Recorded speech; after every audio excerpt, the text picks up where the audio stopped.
Evan, huh? Was anybody else having problems hearing Curtis on the last couple of meetings as far as lag on audio?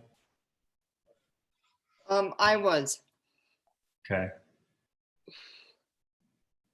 Can you hear me now? Yep. Okay, we are streaming and we're recording, and as soon as I see Evan pop in, I will let him in. Okay. So I will call this meeting of the AHRCC Hotspot Region Coordinating Committee to order at 2:05 p.m. Up first, we have the approval of minutes. Do I have a motion to approve the minutes from the April 29th regular meeting? I so move. Motion made by Councilmember Duncan. Do we have a second? Second by Councilmember Guzman Newton. Any discussion? Any discussion? See none. Call for a vote. All in favor, say aye. Aye. Aye. Aye. Aye. Opposed? Motion passes 6-0. I voted in favor too. Sorry. Next up, we have citizens to be heard. Do we have any citizens to be heard? You know what, let me double check. I forgot to check. But I don't believe so. I should get an email if there is a response, and I have not gotten any. Okay. Okay. Good to go? 1 second, no responses. Okay. If there's no citizens to be heard, we'll move on to committee And member. should be joining shortly. Okay, thank you, Summer. We'll move on to item 4, which is committee member reports. Before I turn it over to the Downtown Main Street Alliance, if there are any committee members that would like to give just a brief report that aren't on the agenda, it's fine to do so after we hear the reports from the folks that made it on the agenda. If you want to give a report in the future, just send it to me and Carly, and we'll get that added to the agenda. So with that, I'll turn it over to Wes Shannon, who's our committee representative for the Downtown Main Street Alliance. Wes, you've got the floor. Hey, thank you. I did want to mention, I did have some ex parte with some committee members. That would be Evan Clapper and Karen Guzman Newton, and along with a couple other of the Downtown Main Street Alliance members. We did a little walk about downtown, walking in and out of the side streets and Main Street, just doing some research, took some photos. We just kind of walked around, got a feel for downtown, and we were kind of brainstorming on some ideas. So just wanted to let everybody know about that. And then everybody, hopefully they had a chance to read my document that I sent in. If you didn't, I'm not going to walk through this and read every single piece on this document, but I am going to share it on the screen. And bear with me because I've never done this sharing, but hopefully it works here.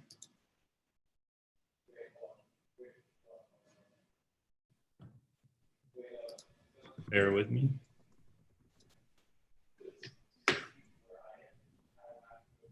Hey, Wes, my apologies, but when did you send a document? Yeah, I didn't see anything either. It was included in the agenda packet. Yeah, there's a link on the agenda on the city's website with 2 PDFs. So that's going to be 4.1 Downtown Main Street Alliance. And then underneath that, there's documents attached. Does everybody have that? Yeah, it's in the packet on the city website. So I'll go ahead and share it with you, and then I'll kind of just briefly touch on it. So hold on a sec.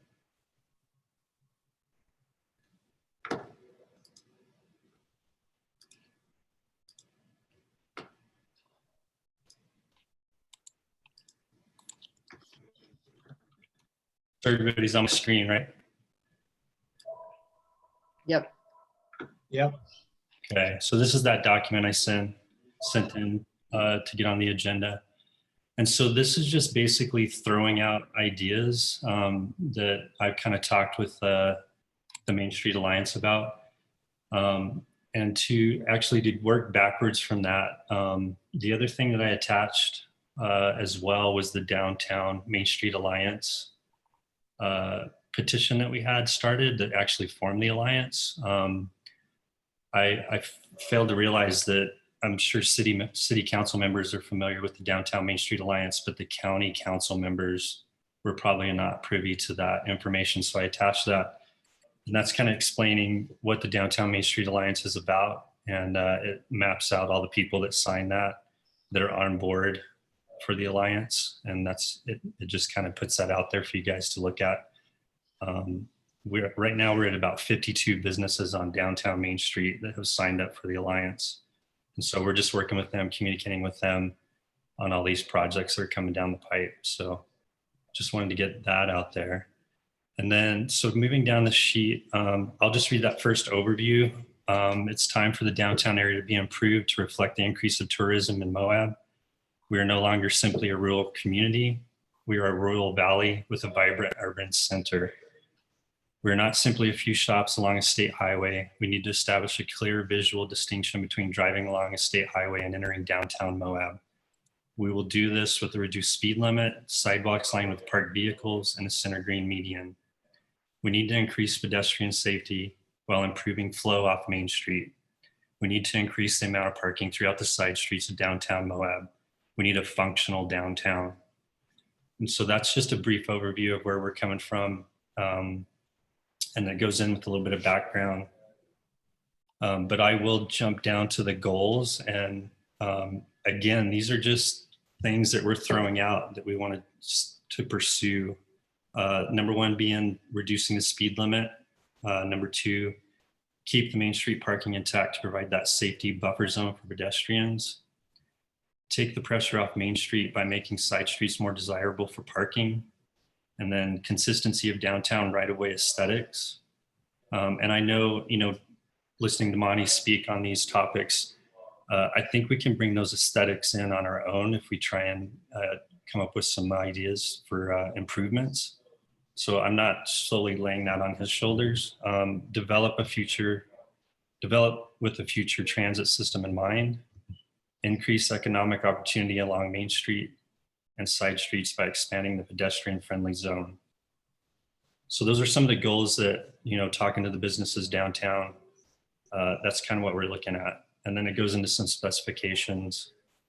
And then down at the bottom, milestones, obviously transit systems. A transit system is in the back of our mind. Economic opportunity, and then going into pedestrian safety. And then lastly, a bypass ultimately. So I just wanted to get this out there to you guys so you could look over it, and specifically for UDOT, just to get the wheels turning on what we're looking at for downtown. Go ahead. No, if you're not finished, go ahead, Wes. So I'm going to share these photos, and we walked around. I took some photos of what we're kind of talking about, and I'll just randomly go through some of them. So just some, this is stuff that's going on now. We've got the Moab Art Trails program going on, which is really cool. Landscaping on the streets here, but just to give you a contrast of this on Main Street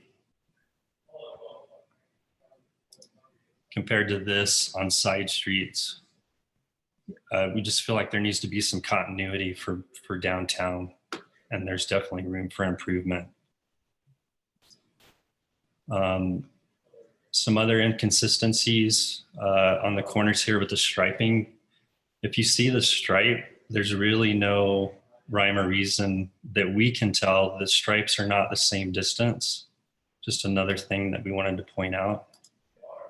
Some of them are really short. I'm assuming to protect the cornering, but they are inconsistent. And then just some of the ideas we have of doing that Center Street parking, coming up with some different ideas to implement that on some of our bigger roadways on the side streets.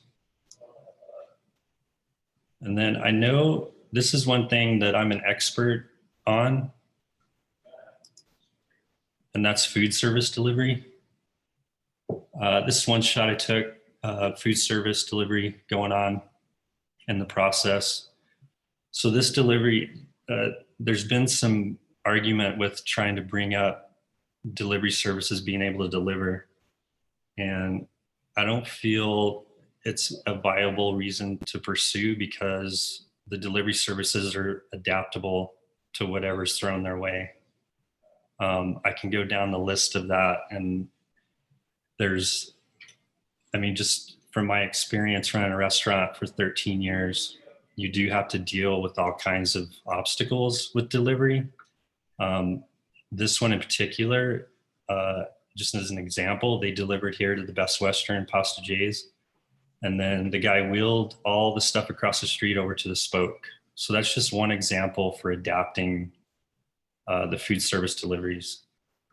Those guys are professionals.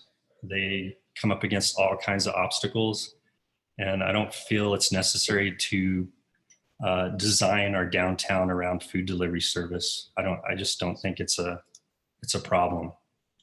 Some more photos of that and going on, going down the alleyway from behind the bank there, delivery to the Moab garage.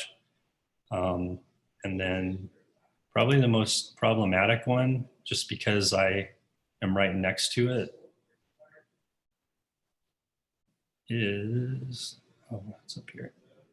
Here's just the UPS truck in front of LaSalle House on the corner. Moonflower Market has deliveries pretty regularly. It's definitely a dangerous situation when the truck's in the roadway there. And this is just another point to be made about adaptability with the food service delivery, is they don't necessarily need to park in the middle of the street. And this is just one scenario. If you look across at the parking lot at LaSalle House, they could easily pull into that spot and deliver directly across to Moonflower. So that's just one way about adaptability for food service. And here's the Nicholas truck going down the alleyway. I mean, it's more about convenience. If the food service trucks can conveniently pull up in front of a business and download, then they do it. If they can't pull up in front of a business, they figure out how to do it. So I've had, people get into it about commercial and residential situations. I've had residents, talking to other business owners, residents come out and you can't park your truck there. You can't pull down this right away. So they adapt. It's definitely not, I think it's a non-issue. So I just wanted to touch on that. And then just some more inconsistencies with just the way downtown, especially on the right-of-ways next to the road. Which somebody, when we were doing that walk, I mean, as we're looking around, he tripped twice on those. Yeah. On that curb. Yeah, that's. So Wes, I got a question for you, Mike here. So when you say expand the pedestrian friendly zone, looking at all these pictures, do you just mean a collection of little things like landscaping instead of weeds, artwork and that sort of thing, as opposed to bigger projects like dispersed parking lots and so forth on side streets, or all of the above, or what? Yeah, I mean, it's kind of all of the above and all encompassing. I mean, I think we can kill two birds with one stone as far as doing the dispersed parking and integrating, that pedestrian friendly zone. There's some photos here just to kind of give you an idea. I mean, this is more geared like the Center Street design, but a little more condensed, just having that small median down the middle, which could even be smaller. And then you have your bike lanes on the side there. So just kind of expanding that pedestrian zone where it feels a little bit safer on the side streets. Okay, thank you. Wes, do you have anything else to report before we open it up for more questions and comments? Let's see. Let me go into, I wanted to say a few other things here. Give me a second. So just the Downtown Main Street Alliance, overwhelmingly, at least 80% of the group was all about dispersed parking throughout downtown. And I wrote up something here just to kind of fill you in on that. So the projects we're looking for encompass the goal of increasing pedestrian safety on Main Street while improving flow off of Main Street. How do we make Main Street safer and help reduce the amount of pedestrian accidents and deaths that have plagued us for the last 2 years? I've been working on Main Street for 13 years. I see the day-to-day flow downtown, which includes parking, pedestrian behavior, and the dangerous situations that happen from speeding vehicles. We have all agreed that the parking on Main Street should remain for pedestrian safety. Let's take the pressure off Main Street by providing more desirable parking down the side streets, in turn spreading the focus of commerce throughout downtown. Main Street parking is prime real estate for most tourists and residents. If we don't improve parking on the side streets, it will most certainly continue to be a dysfunctional experience for everyone. I think we have a blank canvas to work with and can come up with an efficient plan. And then lastly, on this whole project, owning 2 restaurants in town and talking to other business members on Main Street, I'd just like to urge the committee to take into consideration the current landscape of our town. After watching the city council meeting last night covering budget items along with sales tax revenues, the future could not be more dire. The thriving downtown business community is now at a standstill. Some will not make it out of this, and the ones that do will need as much support as we can give them. Let's take this opportunity to instill some confidence in our community. It would be a huge morale booster for businesses getting back on their feet to provide a new downtown experience for tourists and our residents. And I just kind of wanted to finish with that. I just feel like it's a really good time to go into these projects on Main Street. So, and the whole downtown area. Hey, Wes, one more question for you, if I may. Yep. I know Carly and Joel have told us in previous city council meetings about the progress of dispersed downtown parking, which everybody wants. And the impression I got was that many of the parking lots that involve private property are kind of mired in complications of different kinds. And is there anything that you as a principal in the Downtown Alliance can do to expedite that, or maybe you can elaborate just very quickly on what we might do? Yeah, so I think we just need to rescope that dispersed parking plan. Like there was talk about doing the dispersed parking in different areas, but I think to me, the dispersed parking is going to be down the side streets on the actual roads. So if I pull up this photo, I mean, this is what I would consider dispersed parking down some of the side streets. So we're not actually talking about a parking lot. We're just talking about using what we have already and using it more efficiently. And there are many of the downtown roads that are definitely wide enough to do this kind of projects. I mean, we see it in front of City Hall, and that, we don't necessarily want to just copy and paste what's in front of City Hall. I think we can do it more streamlined. There's worry about maintenance. I think we can tie something in that looks good, that doesn't have much maintenance. You can see this photo in front of me. I mean, it's basically just a median with alternator angled parking. So when I'm talking about dispersed parking, this is what I'm talking about: down the side streets, and just using the space that we have already. Okay, are there any other questions from the committee or staff for Wes on his report from the Downtown Business Alliance?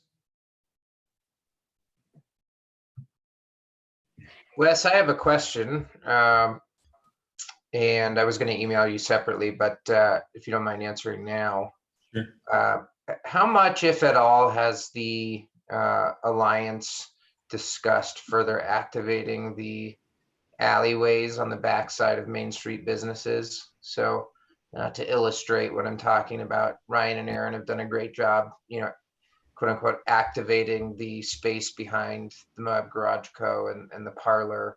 But, that one instance of activation really needs more support from the rest of that alleyway. Before you answer, I am aware for the whole group that this is going beyond, I think, some of the nuts and bolts of what UDOT needs to and wants to discuss, but I think it's relevant enough, and it certainly fits within the context of this conversation of just downtown improvements. Yeah, and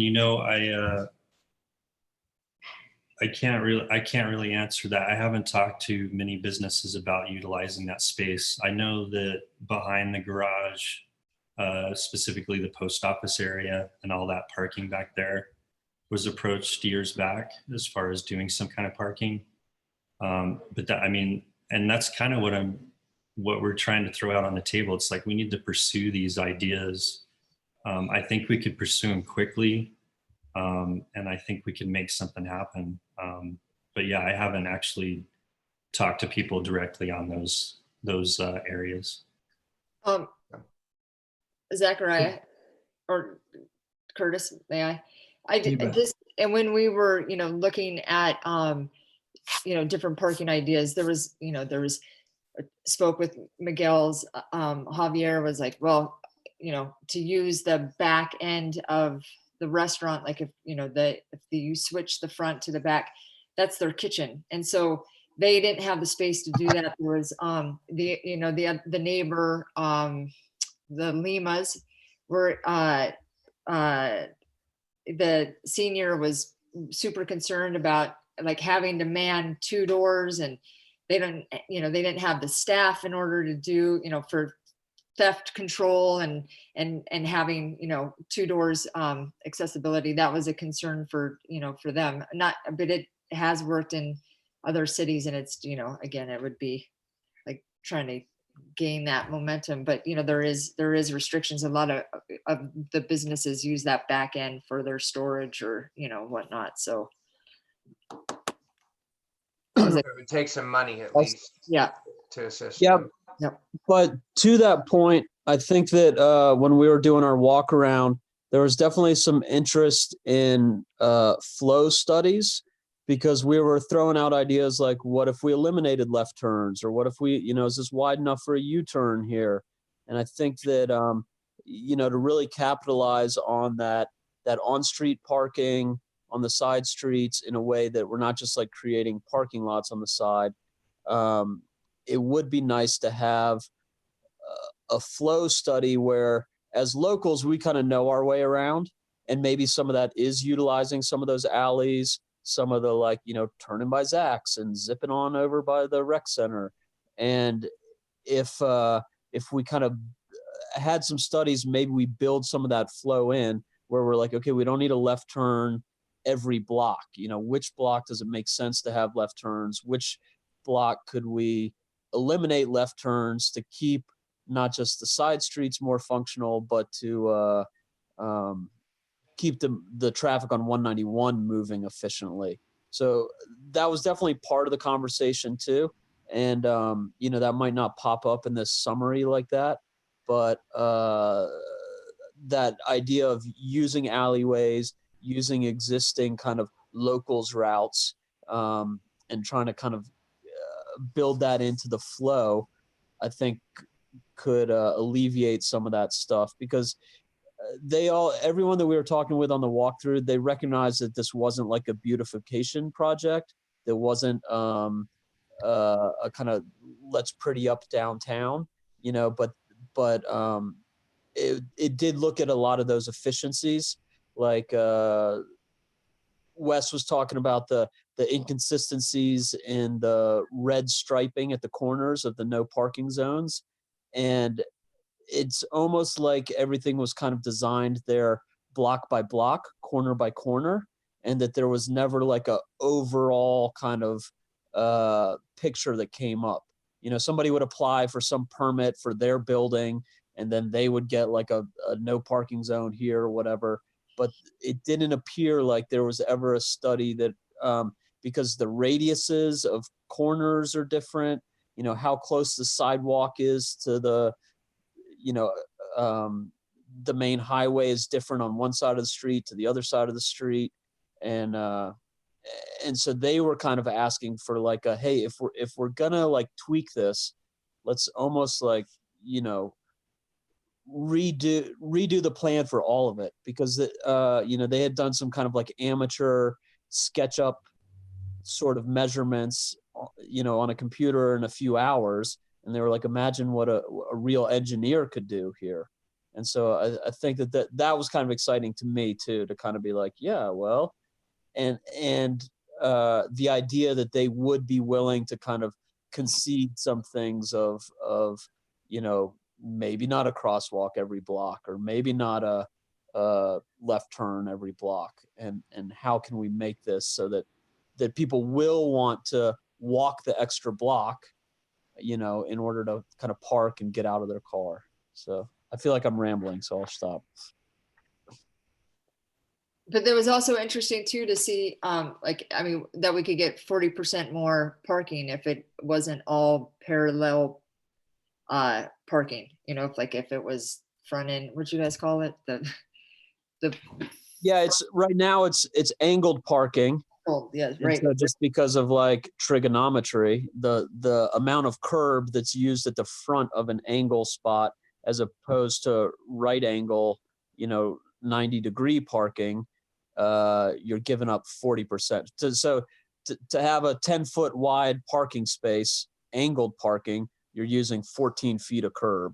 But if you park at a 90-degree, a 10-foot wide parking space only uses 10 feet of curb. So, little tweaks like that could create a lot of parking in places where, some of it like around the food trucks over there and the wash and fold or whatever, the laundromat there, like that's just kind of like a lot of, it's a really wide street, that'd be a good one for kind of the boulevard effect. That street doesn't really connect and go further like some of the streets on the east side do. That one block just tees into another road, so people aren't driving fast there. You could, have this center island kind of parking like in that photo Wes was showing, and just kind of going block by block like that. There were, these business owners were really identifying literally, a dozen spots here, a dozen spots there, and suddenly we got, what they really kept circling back around to was when we compared it to the parking structure project that was approved by the Transportation Committee. If you look at like the per parking space spending that was involved in that project that they okayed, that we could create similar amounts of parking for much less per spot cost and have it beneficial to block to block to block instead of one central spot. And with that, if we're creating these islands of parking, then yes, let's create some shade, because even in the parking study that the city paid for, they identified certain, there was all this empty parking that wasn't being utilized. And a lot of that was because either it wasn't spitting distance from where they wanted to be, but also because it was like sunny and it was like Exposed. So if you think about people driving around with their kids or their dog in the car or whatever, they're going to say, oh, here's a shady spot to park. So I think that there really is some merit to not so much a beautification, but like a utilization sort of thing for this parking. Like people are looking for shady parking. They will drive further to get away from a sunny spot when it's 110 degrees out to go find a spot under a tree.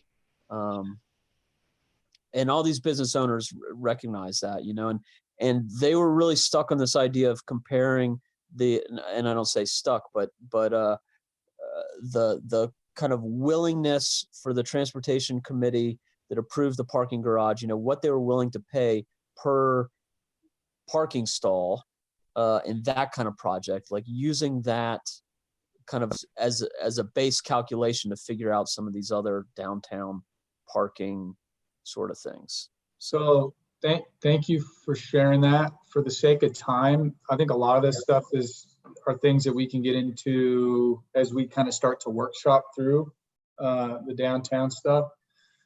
And so, but good thoughts. Wes, thank you for sharing that report. It's good to hear from the Downtown Business Alliance. If the committee members or anyone didn't catch it, also on the agenda is a list of businesses that joined the Downtown Business Alliance during the parking garage discussions. And so that's, available for those of you wondering exactly who they're speaking for. With that being said, let's move on to Councilmember Duncan's report. And there is a document attached to a link for a document PDF for Duncan's hotspot thoughts. Go ahead, Mike. Okay. Excuse me. Okay, Kurt, so you want to do this now and not later in the agenda where it's actually positioned? Oh, I'm sorry. I'm referring to, I'm sorry. I got mixed up. No, I didn't. You're up next at 4.2, Mike Duncan's report. So it's up to you. If you would rather just incorporate, your thoughts, under that item where, later on in the agenda, that's fine too, instead of taking the time here. Okay, let's do that. That all right with you, Mike? Sure. So you want me to go through very briefly that document I wrote about congestion then? Is that what you're talking about? Why don't we, if you think it's more pertinent to an item down the agenda, we can just give you the floor during that item, if that's all right with you. Anytime during the day today before we make any decisions about what to do, I just want to throw in those thoughts that I accumulated. That's all. It can be any time today, Curtis. That'd be fine. Well, why don't, Mike, go ahead and just go through that real quick, and we'll get that done, because you're on the agenda for your report to go over this document. So go ahead real quick, Mike. Okay, you guys see this document then? Let's talk congestion. Is that visible to everybody? Yes.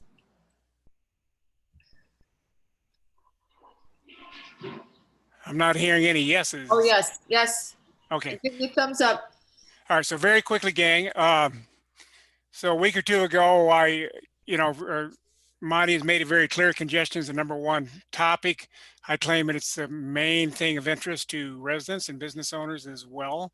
So I got thinking in detail about what makes it worse and what makes it better. And I ended up writing kind of a summary of general top level things. And the first thing I ran across here is that the notion that struck me one night at 4 o'clock in the morning is that you cannot go around downtown Moab. That's very good news for any business owner that lives there, at least until a bypass arises. And that's a whole nother subject that's indefinitely far off in the future. And it's also a little bit depressing, all right, in the sense that of all the various hotspot funding opportunities that we're talking about here, I claim that, in the next decade to come, for example, when presumably Moab's recreation economy will continue to grow all the way down the valley and on into San Juan County, that anything that we do with our paltry little $8 million or whatever it's going to be is going to be dwarfed by increased traffic. It's going to come down the tube because they can't go around downtown Moab, and that's going to be the choke point. So that was a depressing point. It kind of leads to the notion that maybe we ought to do with our $8 million something that's great for amenities. For example, more livable, walkable, pedestrian communities that both tourists and ourselves would enjoy. So anyway, so then I went on to talk about the bypass, which is, as I say, that's down the road. Kalen suggested dynamically timing stoplights and lanes and so forth. That's a possibility. I inquired. I'm an engineer. I used to get into the math of how to do this, and I was told by a highway guy that people have tried it here in Utah, for example, and it's difficult to make work well, just timing traffic lights to optimize flow in one direction dynamically. So I don't know. I love the idea that Kaylin threw out. Just making it work would be the trick.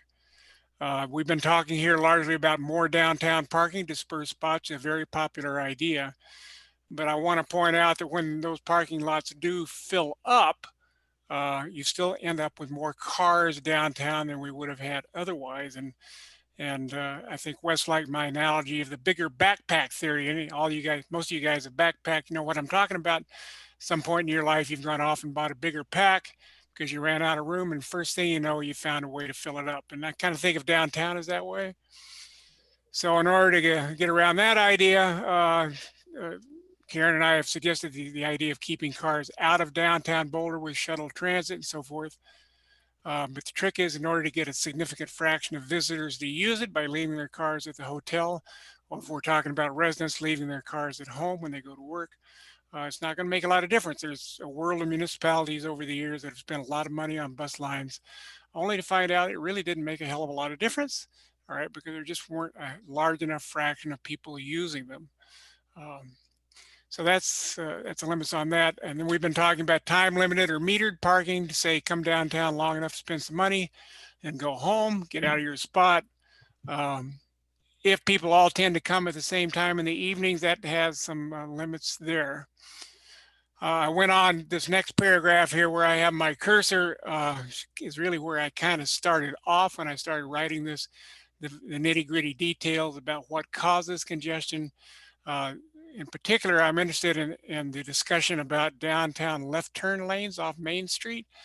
All right, because if there's no, you know, if you want to continue to have all intersections have the possibilities of left turn lanes, or even some of them, then putting a median out there is going to make a difference. And I'm leery about how Monty's going to react to all that.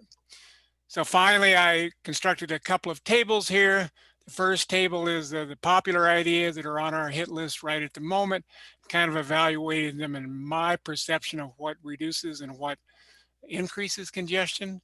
So the first item here is stuff that's the most favorable for reducing congestion. Downtown parking, you know, certainly to an extent does so.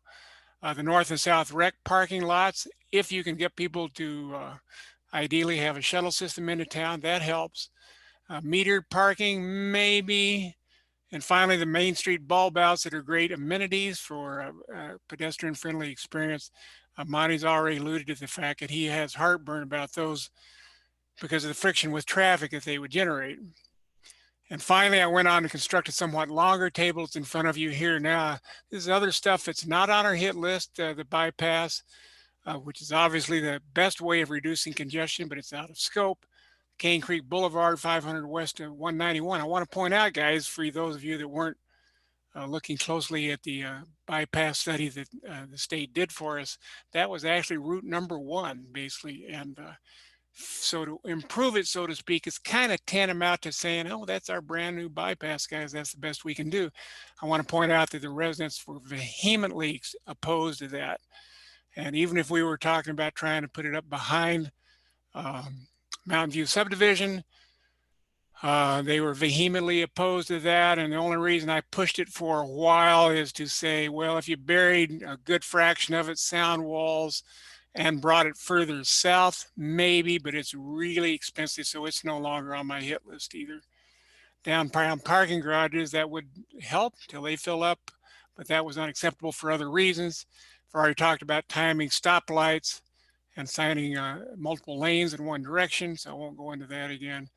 The shuttle service, the consensus seems to be that you guys simply don't think it's affordable at the present time. It does provide a recreation lot connection. It would provide hotel hopping, keep cars at hotel lots.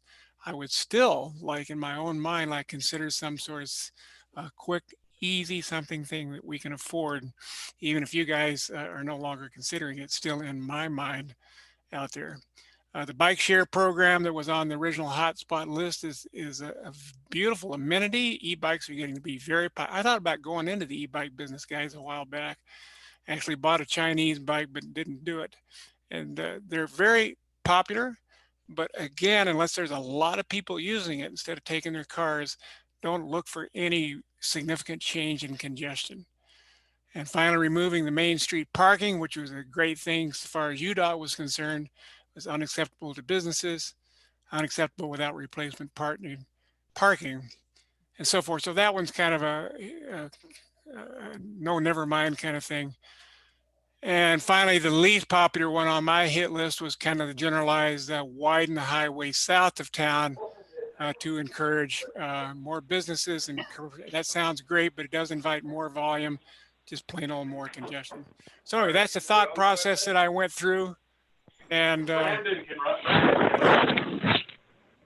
that's about it. Okay. Thank you very much for that, Mike. Do we have any questions or comments for Mike on this report before we move on? Somebody's got to mute their mic. You're going to wrestle and match. Okay. Thanks again, Mike. Appreciate you sharing those thoughts with us as you've worked through this evaluation process that you put together. Made a lot of good points there. Next item is 4.3 framework update. And there is a proposed hotspot funding process framework that that's a document that you've, oh, I'm sorry, hold on. This is a document that we've looked at before that just has some updating. And has everyone had an opportunity to view this document?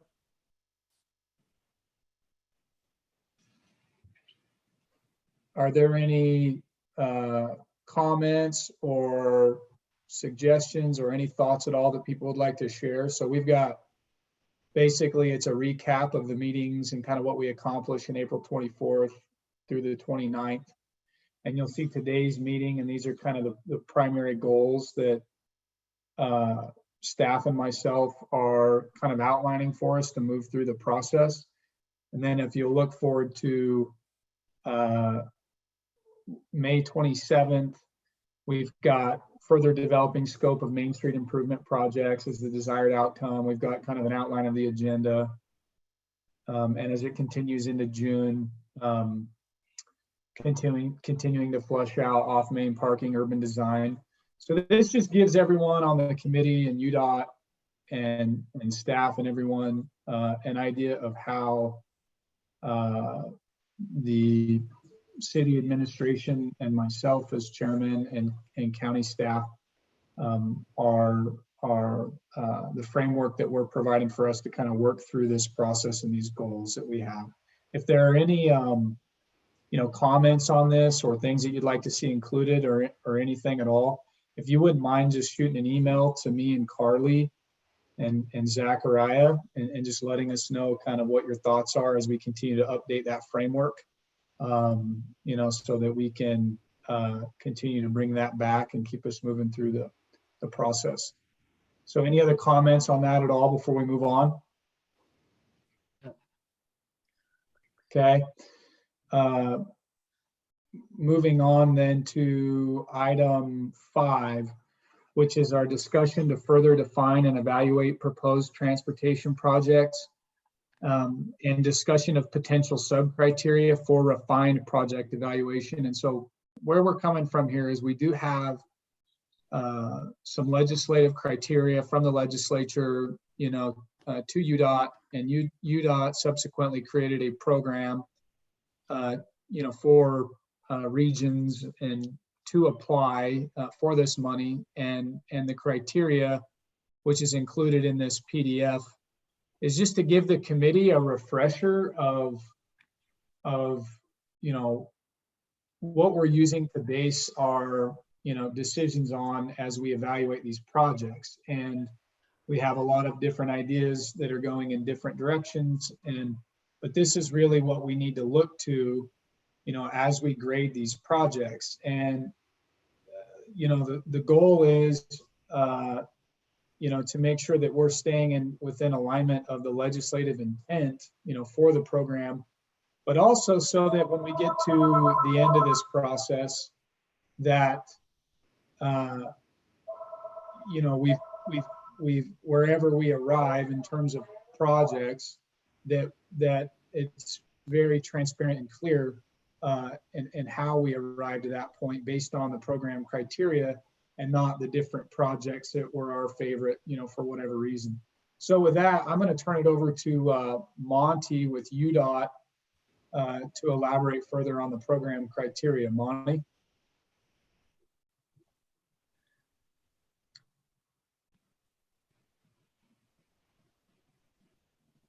I think he was the one who was wrestling. He might have put himself on mute. He's off mute now. Monty, are you there?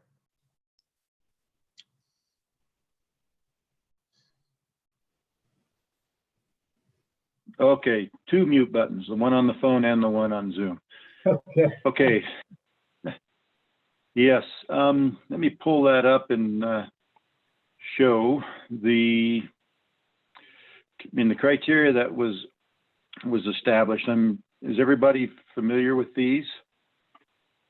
Okay, is that showing to everybody? Yes. I think we're all familiar with the color-coded ones on top of reducing congestion, support economic development, and increase recreation and tourism opportunity. And so previously the group, the exercise that they went through in late 2017, 2018, they further developed these sub-criteria down below, and they wanted to, and we showed these during the first meeting quickly. I didn't read through every one of them, but I guess that's something for the group to decide upon. Are these still the same criteria that we ought to be using to drive us forward? If they want them changed, part of the question when I visit with folks within UDOT about that would be, well, why would we change the criteria? Those were good criteria then. Unless there's a compelling reason, why change it now? It just, one group's opinion over versus another group. And so, I open that up to discussion. I think, on reducing congestion, we've talked about enabling different travel choices, with bike share and with transit and things of that nature. We've seen that there are some challenges with those, although I think a driving consideration that we've agreed upon is that anything that we do, we ought to be being mindful of future transit and shuttle options and how to help accommodate those. So I instead of listening to me, read through these, I was like open up and say, where is the group on this issue, on the issue of criteria? The top three that was set by legislation.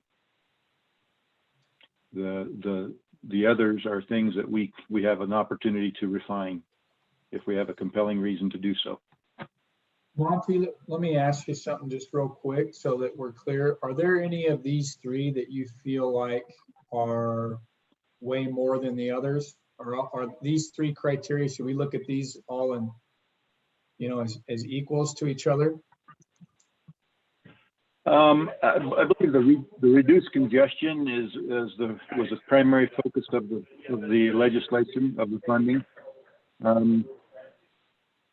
and so I believe that ought to be ought to be the driving force behind any of the projects that we produce or that we recommend to the commission, is reducing congestion. As I mentioned, we've mentioned before in other conversations, is that, increasing recreation and tourism opportunity, that is getting people into the area conveniently and efficiently, ought to do that so people won't avoid the area. And then supporting economic development, you can talk to, planners, and we'll talk about having, good urban planning and the ability for people to come in and move efficiently around a community does help with economic development. But again, I want to say that the reducing congestion is a primary focus, and how to help with that, it should be something that we focus on. Okay.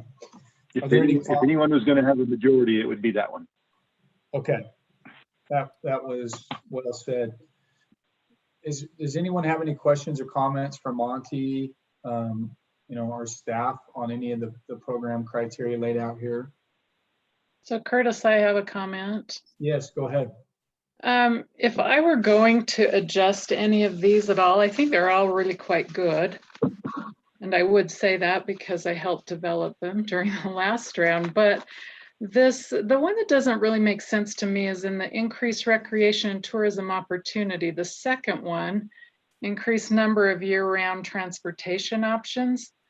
I mean, we live in a climate that is so inconsistent. You can do the best hiking of your life on New Year's Day, or you can, you know, die of cold going out on that same day the next year. And so when we talk about increasing year-round transportation options, really the only consistent one at the end of the day, in my mind, during the cold winter months is a car. So I'd probably, you know, want to talk about that one and possibly talk about replacing it.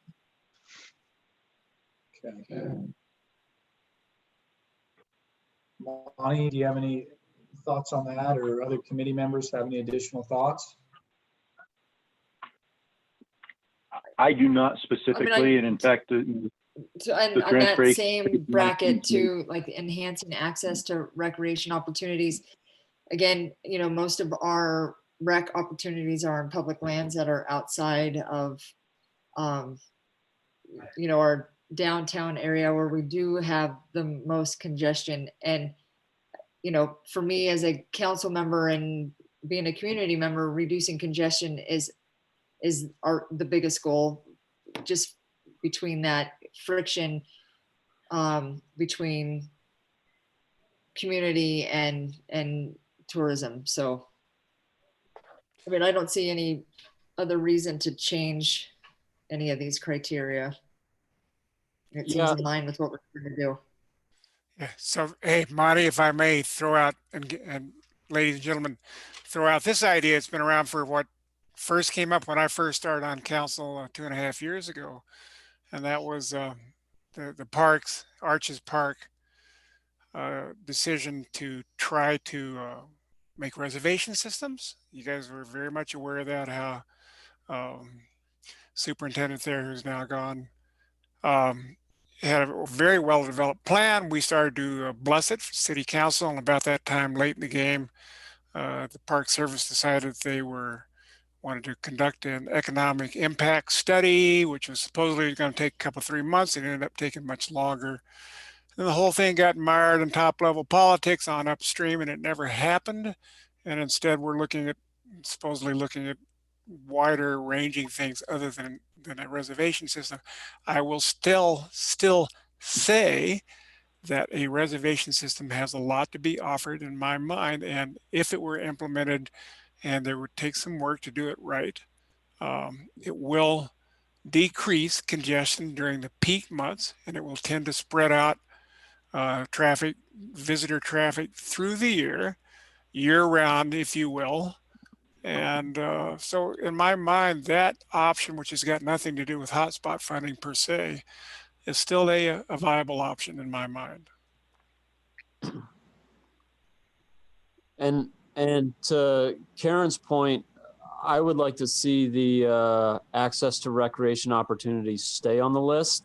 I think that the majority of the daily traffic that we have, especially from visitors, is people just trying to get out to recreation and people coming back to recreation. And, you know, if we had some kind of shuttle system that you could ride up to Dead Horse State Park on and load a bike, and you could jump off at Mag 7 or Navajo Rocks or the Brands or any of that, or just go into Dead Horse and take a couple pictures and jump on the shuttle back. Like, I think those kind of things should be on the table, because I think there's a lot of people that would prefer not to sit in traffic. And if they had some kind of access to recreation, it would eliminate a lot of that congestion. I don't know exactly how it's done up in Park City, but I know that there's basically a public bus that runs up to a shuttle bike ride where you unload and pedal back to town. So I don't know how they got that in place with the feds and everything, but I would love to save that. I just chime in that I like these program criteria. I think they're those specific enough and general enough to serve the purpose. I think that it's important that we develop recreation opportunities in the valley as well as on public lands, like stuff that people can use on short notice without traveling. I think that's a real value to our residents, as well as visitors who may just want to get a little exercise in a semi-natural environment, or even downtown in a way that they feel a little safer. And I think the year-round transportation options, like, yes, sometimes you can't do some things, but to me, I just interpret that as like, let's not do something that requires water or snow or, but we have a year-round climate, and in general, you can utilize most land-based transportation on most days. Okay, are there any other thoughts on, we started to hear from Monty and then you got cut off. Monty, do you want to weigh in? And then Curtis, when appropriate, I'd like to just offer one thought after You Monty. bet. You bet. Go ahead, Zachariah. Well, what I would like to offer the group is a suggestion that, to the degree that you intend to utilize these lenses for ranking projects as we move through this process, it would also behoove you to think about some weighting of these criteria. And so that's weighting, WEIGHT weighting, because what I witnessed in the last go around of this, and what is just always a difficult task when you are trying to translate these qualitative attributes into quantitative measures, is how they all fit together when you're actually ranking. And so, in the decision lens framework, there are different weights assigned to these different criteria. So for instance, reducing congestion might be weighted most heavily. So, and everybody, submits their, sort of quantitative measure of how a project achieves reducing congestion, then it will weight that, average response more heavily than say for increasing recreation and tourism opportunity, for instance. But the sub criteria also have their own weighting. And so, whether you do that today or at a future meeting, or whether it even gets done or at all, I do encourage the group to think about the relative importance of each of these, because they're not all equal. Yeah. Monty? I would agree with that, Zachariah. Thank you. And I think, that's one of the beauties of using a tool like Decision Lens, that allows you to establish those quantifications of the qualitative ideas that we have in front of us. So I really don't have anything to add to the discussion. It sounds like, in general, that the criteria suit the purpose before us. And, if we do go to the need of having to run Decision Lens, we have offered that we would supply that support for the effort to do a Decision Lens, and that's something that we can determine going forward. If we do that, as those of you that participated in the last round understand, it's a fairly robust effort, and we would probably want to kind of brief on it at a point in the future, brief on it, and then do some of the, and see if we could utilize a lot of what's already in the system regarding scoring and quantifications, but by all means can make adjustments. So it sounds like, go ahead, Mike. Yeah, so Monty, I've expressed the opinion that we could have, for example, in addition to automotive traffic, we could have transit, we could have bicycles and so forth. And I've stated my concern that unless it's heavily utilized, which may take a while, that they may not be terribly effective at reducing ordinary vehicular congestion. But per this rating system and looking at these three subcategories on here, my question is, in other words, I'll put it to you this way. Suppose that we opted to spend our money on transit and on bicycles, for example, which would certainly enhance travel choices. It would improve operations and capacity. And, you know, particularly if there are e-bikes, well, I don't know, would they be consistent with local community vision? So you could make a plausible argument that it would, you know, achieve a decent ranking under those criteria, and yet may not make much of a dent in vehicular traffic with stop and go traffic on peak weekends and so forth. So my question for you, Monty, and the rest of the group is, under those terms, would our efforts to reduce congestion rate highly or moderately? So when you bring discussion of transit in, I apologize, but I thought that's something that we've agreed isn't in the box. It's not on the table. Other than any project that we have does not preclude the implementation of transit in the future, and in fact would support and prepare us for transit in the future. So as far as ranking them as they are, you know, deciding between the projects, we have a pretty limited number of projects, and so, you know, the Main Street improvements and dispersed parking, you know, looking how those compare to each other, along with the multi-use path, I think the congestion issues become much clearer when you start looking at a limited number of potential projects. Yeah, Does so that just answer your question? just for clarification real quick, we're talking about using these program criteria in front of us to evaluate the projects that are in the box. And what's in the box is downtown improvements, which is off-main parking and urban design associated with that, Main Street improvements, south recreational parking, and the Spanish Valley multi-use pathway.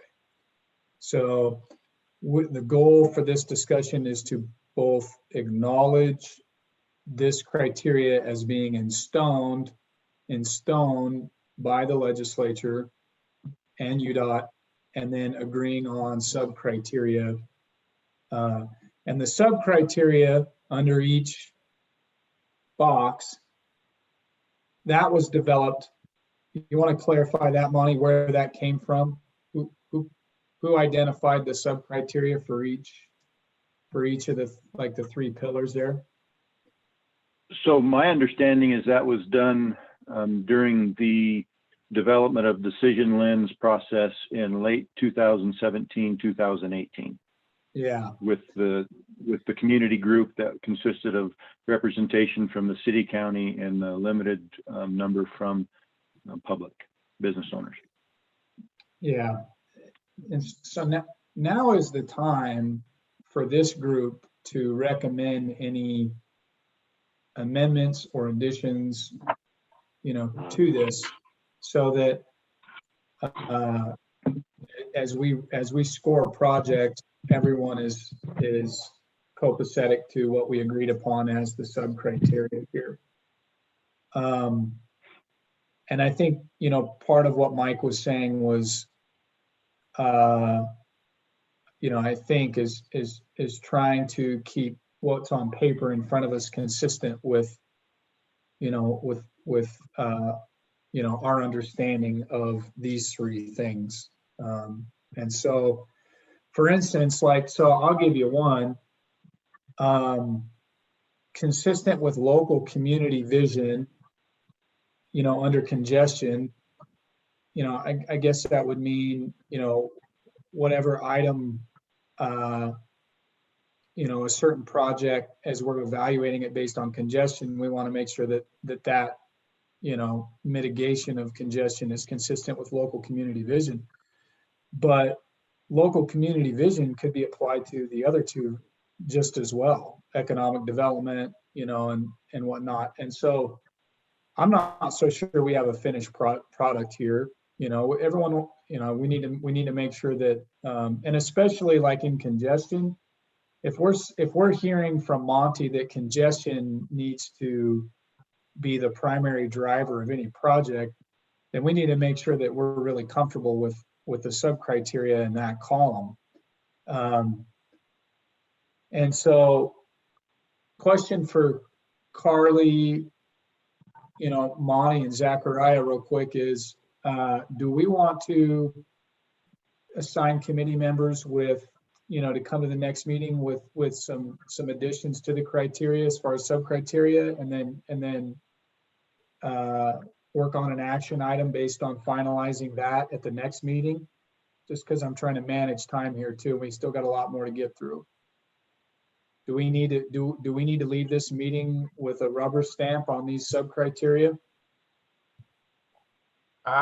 This is Zachariah. I don't think that we need to have finalization of these sub-criteria. Obviously, the top three are non-negotiable. Those are written into the legislation and funding program. But I think that it would be beneficial for the committee members to spend some time with these sub-criteria and make sure that they are clear and everybody understands, you know, what they mean, and that you know, everybody's in agreement of what the sub-criteria are, or what they should be if there's stuff missing. And I too agree, like, you know, one example is consistency with local community vision. Well, that obviously should be true with all three top line categories, not just reducing congestion. So I would suggest that that you block off some time on the next agenda to dig into those. So let's do that, folks. And in the meantime, you've got access to this PDF that outlines this criteria. And so just like Mike's done with his report this week, take some time between now and our next meeting, you know, to drill down in these criteria. And then, you know, if you want to forward to us, those to us for inclusion in the agenda, you know, they could be, you know, posted and considered. And then, you know, you can bring criteria to the next meeting too, and we can work through that. So, is that all right with everybody? Curtis, I do have one question. Yeah. This is for Monty. In the last round, I cannot remember if UDOT came up with, you know, perhaps a dozen under each category, and then the committee members then ranked them through the decision lens, or did the committee members come up with the dozen or so, whatever? As I recall, there were many more than just three under each category. So I'm just wondering, do we have access to those other subcategory things, for lack of a better word right now? And do you remember how that was done? And I actually wasn't involved in that, so I would defer if there's anybody on the committee that knows that specifically. I can research that and provide that information.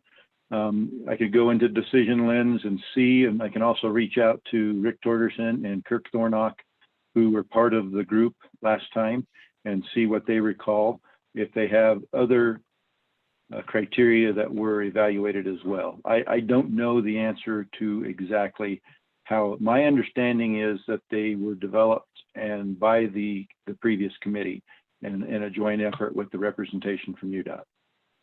Okay, thank you. Yeah. And I guess I'd pose a question real quick. I'm sorry, Curtis, real quick.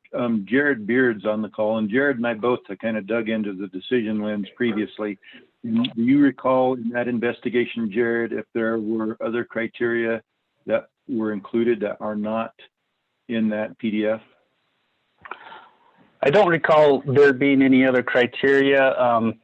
I know when they went through and rated these different items that they were asked several questions about each of these criteria in the weighting process.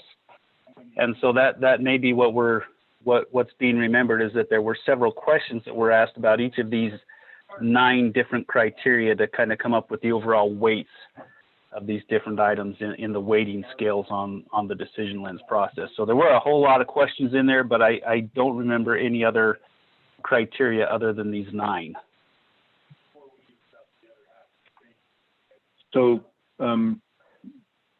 Chairman, would it be beneficial if we pulled those questions out and sent them to committee members? Yeah, I think so. Okay, Jared, is that something that you could do for us? Yes, I can look into that. Yeah, I can look into that rating process and see if I can figure out exactly how that was done and how those ratings were, or that scale was put together, those questions. So yeah, I can look through that and see if we can't send that out. Okay. Okay. All right. Thank you very much. So again, everybody take a hard look at the criteria there, and let's come to the meeting ready to approve the sub criteria moving forward for the process. Our next item is item 7, which is discussion to further define and evaluate proposed transportation projects. So part of this, we kind of left the last meeting as still needing to clarify the difference between downtown improvements, Main Street improvements, and the off Main Street parking and urban design components. And so this is an additional opportunity, to make sure that we're all reading from the same sheet of music as far as what the specific projects are, an opportunity to add anything. We know Zachariah's sent out some additional information. We apologize for not getting that in the packet that pertains to the shared use path. And the city's done some work on, kind of the off main parking and urban design. So we'll hear from them. I'm sorry, I skipped Lisa. Just realized that. We're at item number 6, which is public engagement efforts. Sorry about that, Lisa. I'll turn it over to you. And there's a PDF that's AHRCC's hotspot public engagement. So go ahead, Lisa Church with the City of Moab. Thank you, Chairman. And in the interest of time, I just will have you all refer to that document. And then if you have any questions, you can certainly email me or talk to me through Carly.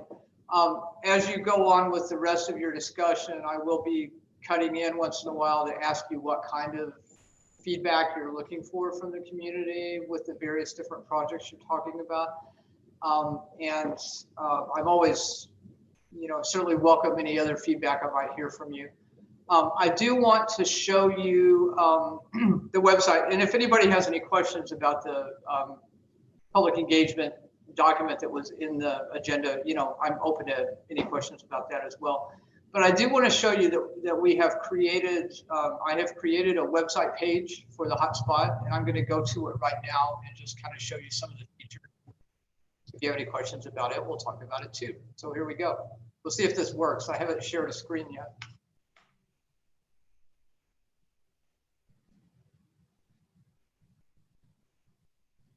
Okay, can you see the website screen? Okay. So along the top, we actually have a link directly to the hotspot page. And if you click that, it takes you to that page. And so there's some background about the hotspot projects and, sort of the origin of that, et cetera. We've got a list of all the committee members here. There's a link that will take you to a comment form if anybody from the public would like to submit a comment. And right now, I've set that up so that those comments will go to Carly's email so she can track all of that. If we need to create a different email account specifically for the hotspot committee, we can do that as well. And then down here, we've got basically links to the projects. And so if you click on those, you'll see like, this is what, these are minimal right now because these are the details that I could find available for what each one of these projects would be. So there's a little description there of each of them and roughly what they would include. We will be adding to this and changing it as we go along. And you'll see that downtown improvements is also connected with off Main Street parking. So that's sort of all in one there as opposed to 4. We've got 3 projects listed. We can change that if you need to. And then South Recreation parking and then the shared use path. And then again, here's your lovely graphic with the criteria for what was used in the past in 2017 to, evaluate. This is also a link to the UDOT webpage from the Arches Hotspot funding from way back, and so is this link down here. So if anybody has anything they would like to see otherwise with that, I'm certainly open to comments and changes as well. Do you have any questions about either the public engagement discussion in the document or the website at this point, or anything particular you'd like to highlight or ask about? Any questions? Lisa, I want to let you know, I think you nailed it. Definitely with the PDF, especially into the considerations portion. I mean, that's, this really outlines kind of the circumstantial position that we're in and how that's, kind of framing the public feedback and engagement that we're able to conduct. So definitely appreciate the work that you've done and the accessibility of following what we're doing and getting the citizens involved on the website's awesome. So thank you very much for the work that you're doing to help us out. You're welcome. So, Lisa, I might add, Carly as well, I've noticed in the, month or so that we've been doing this, that the number of comments and citizens to be heard and citizens showing up for public hearings and so forth, the sheer volume of them is way down from what we typically see at live meetings and so forth. And that is unfortunate, all right? And nothing, no fault of our own. It's just a circumstance of COVID and so forth. But it's unfortunate, all right, because here's this very project where there was a complaint that we weren't transparent enough. And so here we are making an extra effort. And because of the extra hoops residents have to jump through in order to make their voice be heard, is not happening very well. So Carly, one thing I might ask you, remind me again where I go to read the comments. Okay, I'm sure you've told us and I apologize for forgetting, but that would be good because I need to read whatever does show up. And thank you guys all so much. At least I thought that was a great graphic, the one about potential for outreach and so forth. That says it very nicely. Thank you. Welcome. Yeah, great question, Mike. So we have yet to receive any comments, so that's why you don't know where to go to read them yet.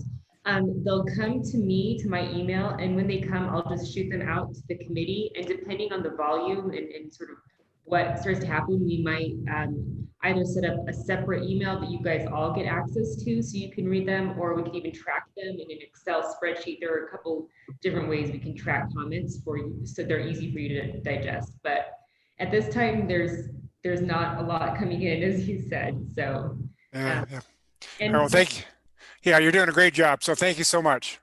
Yeah, and I think we're also exploring some ways to maybe engage folks a little more proactively, because you're right, people aren't writing in. And so I know in that presentation that Lisa had, we're exploring maybe the opportunity of surveys, which are kind of easy and passive for folks to get into.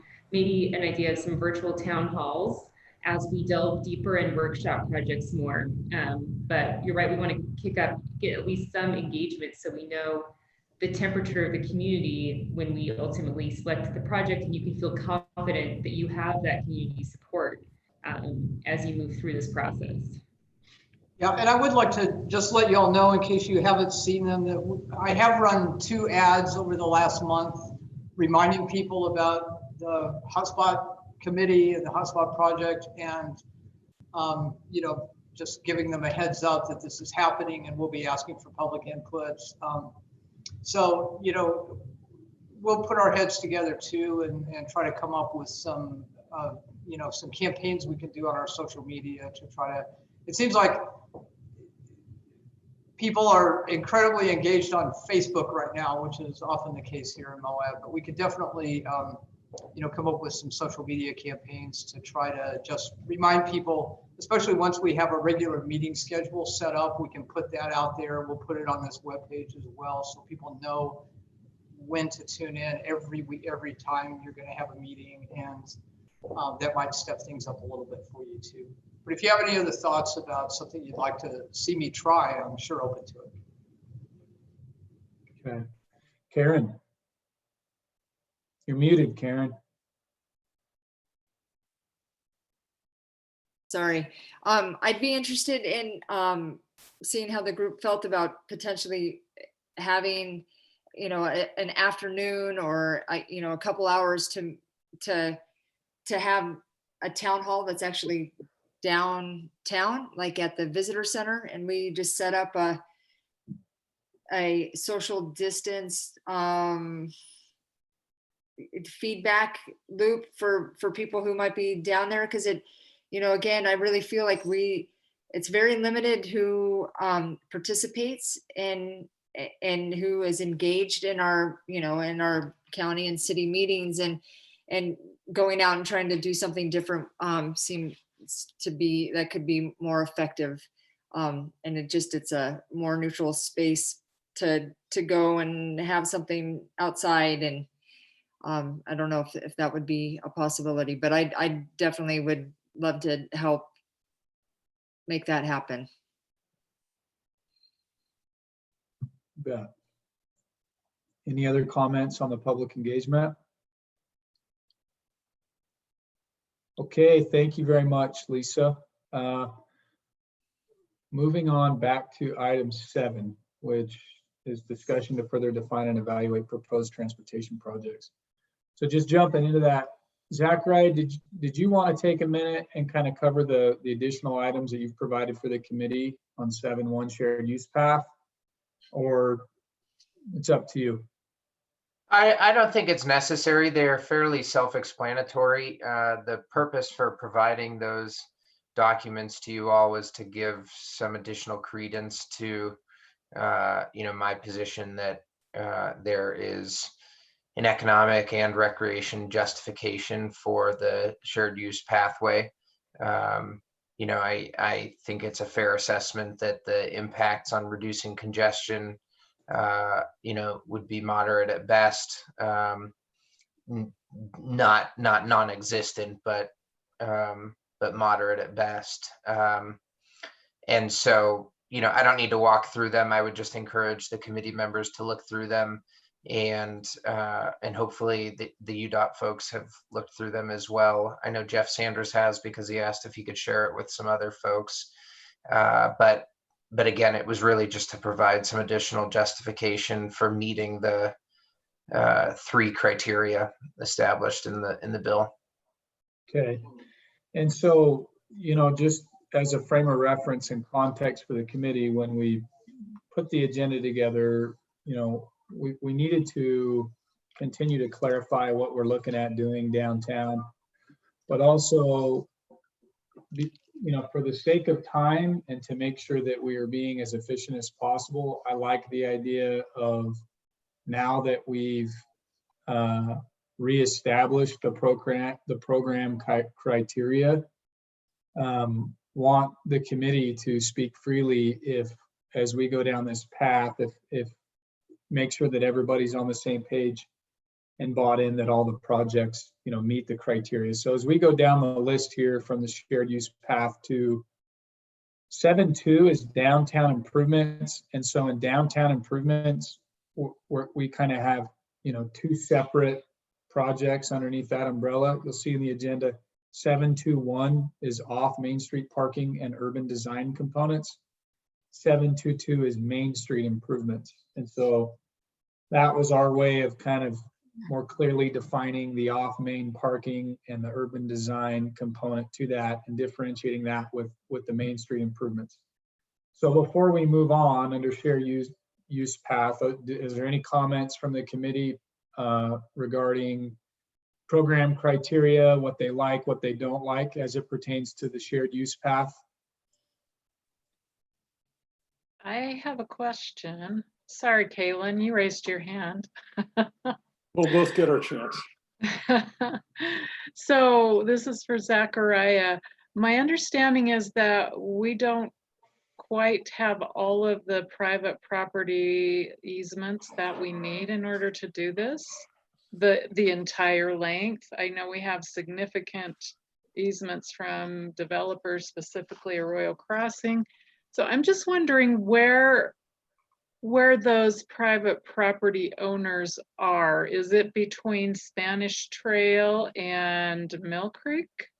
Or is it out further south in the valley? Because that would, I mean, I do think that this project would ease congestion in the sense that as we get the Arroyo Crossing 300 unit build out, it would be huge to have a safe path to downtown. So anyway, I'm just wondering where those right-of-ways are that we have yet to convince private property owners. You don't have to name names, of course, just general areas. Yeah, there are a few clusters, and I would say that, you know, as a starting point, they're not right-of-way acquisitions that are essential for being able to complete the pathway. They are desired for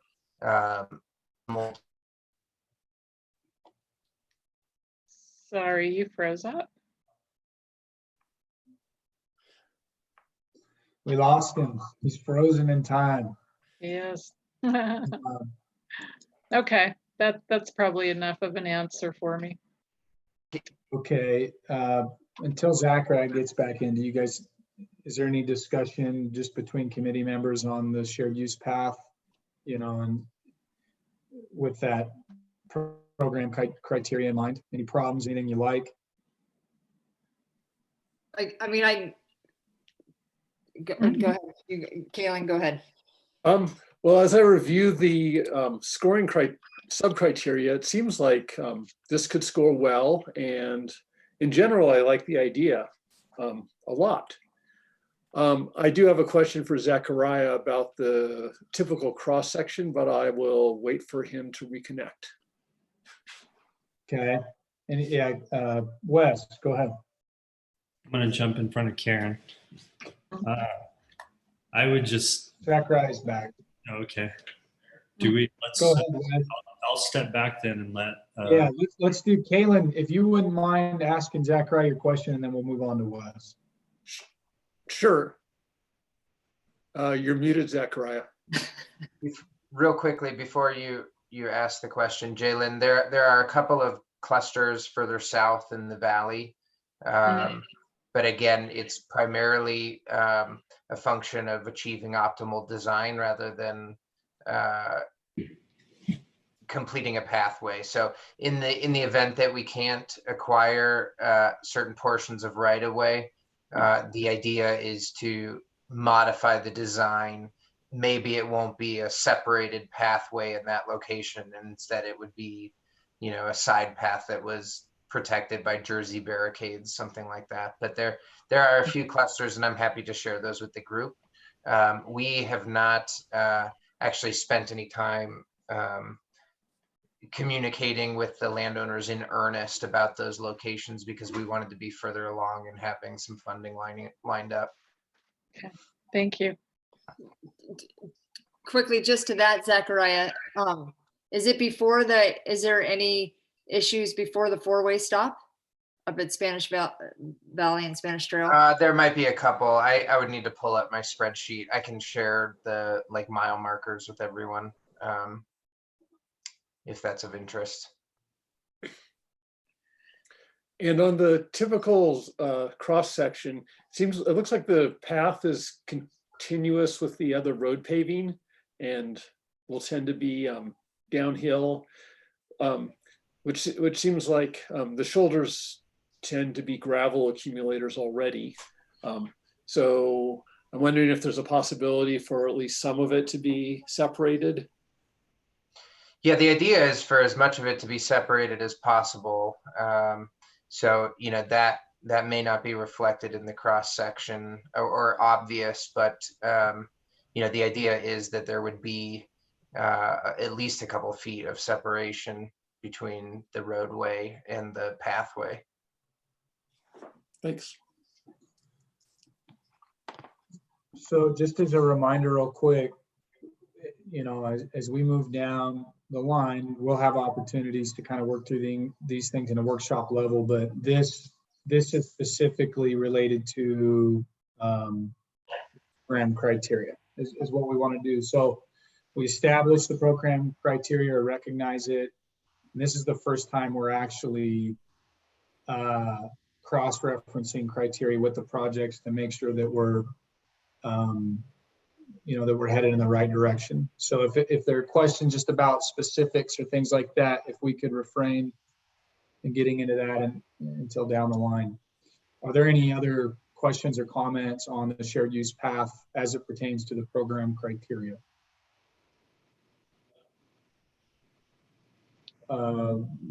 Wes Shannon with the Business Alliance. Go ahead, Wes. Thank you.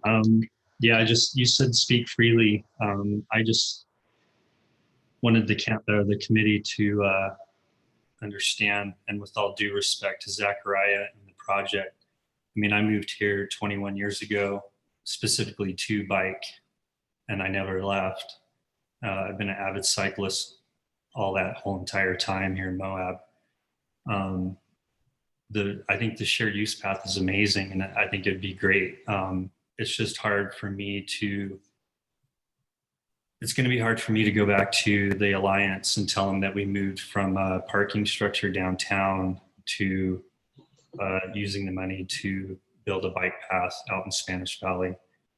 That's going to be very difficult. So I think there's a time and a place for it.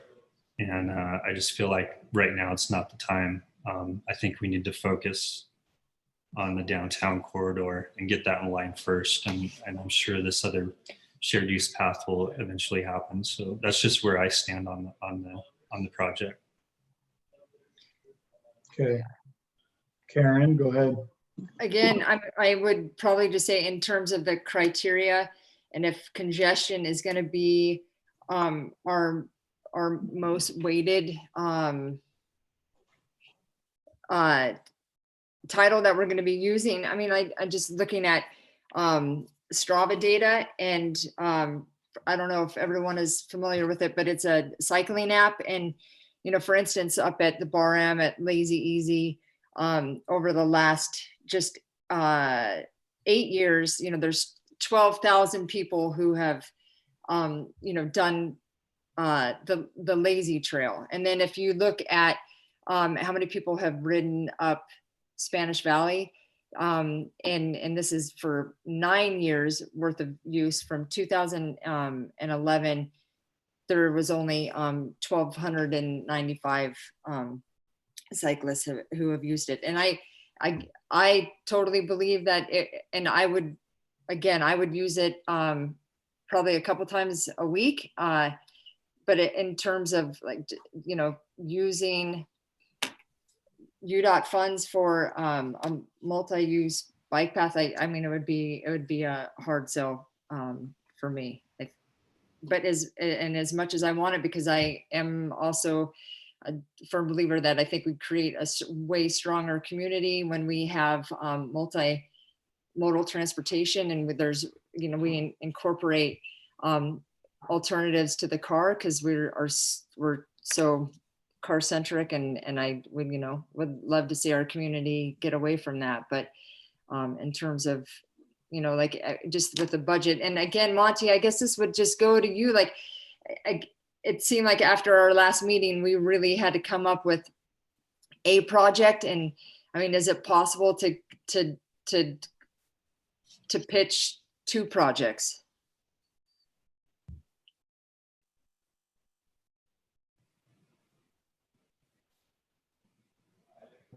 While Monty unmutes himself, I would just like to chime in and say, no offense taken. That's not my project. It's not, me. It is a project, and that this group is established to, take a critical lens of the project. So, that's fine, Wes, no problem. However, I would say that Strava data is reliable, establishing, the credibility of that project. I mean, Strava, is just not the right data to be using on that, in say Bar M to Spanish Valley Drive. No, for sure. But I just would like to, like in the downtown plan, I mean, UDOT has used Strava data for Main Street info. So, I mean, but that's the only data that I personally had. And I was just, I totally hear that. Yeah. So Zachariah, if I may chime in, I agree with Karen. This reminds me a lot of Boulder, where I lived for many years. There were beautiful bike trails that the city had built to ease, people who were trying to go to work. I did that for, umpty dumpty years. It was great. I loved it. It's a wonderful amenity. The city of Boulder has a huge bike trail, heavily used. And yet, does it do anything for traffic? Not really. I mean, the streets are still choked. Okay, and that's I think is going to be UDOT's problem with trying to pick up the shared use path right now. So I don't think there's a silver. Sorry. Go ahead, Balaam. Go ahead. I don't think there's a silver bullet. I don't know that any one of these projects is going, with the growth in vehicle use that's projected, any one of these we're going to be able to say, oh, that made like a dramatic difference. But collectively, I feel like they will be of benefit to our residents and users. I lived at the south end of the valley for 12 years, and I biked into town a lot. And I don't track my commuting on Strava. So, and I feel like, presuming that Monty says we can fund more than one project, I mean, we had 3 in the original mix. So I don't see why we can't do more. And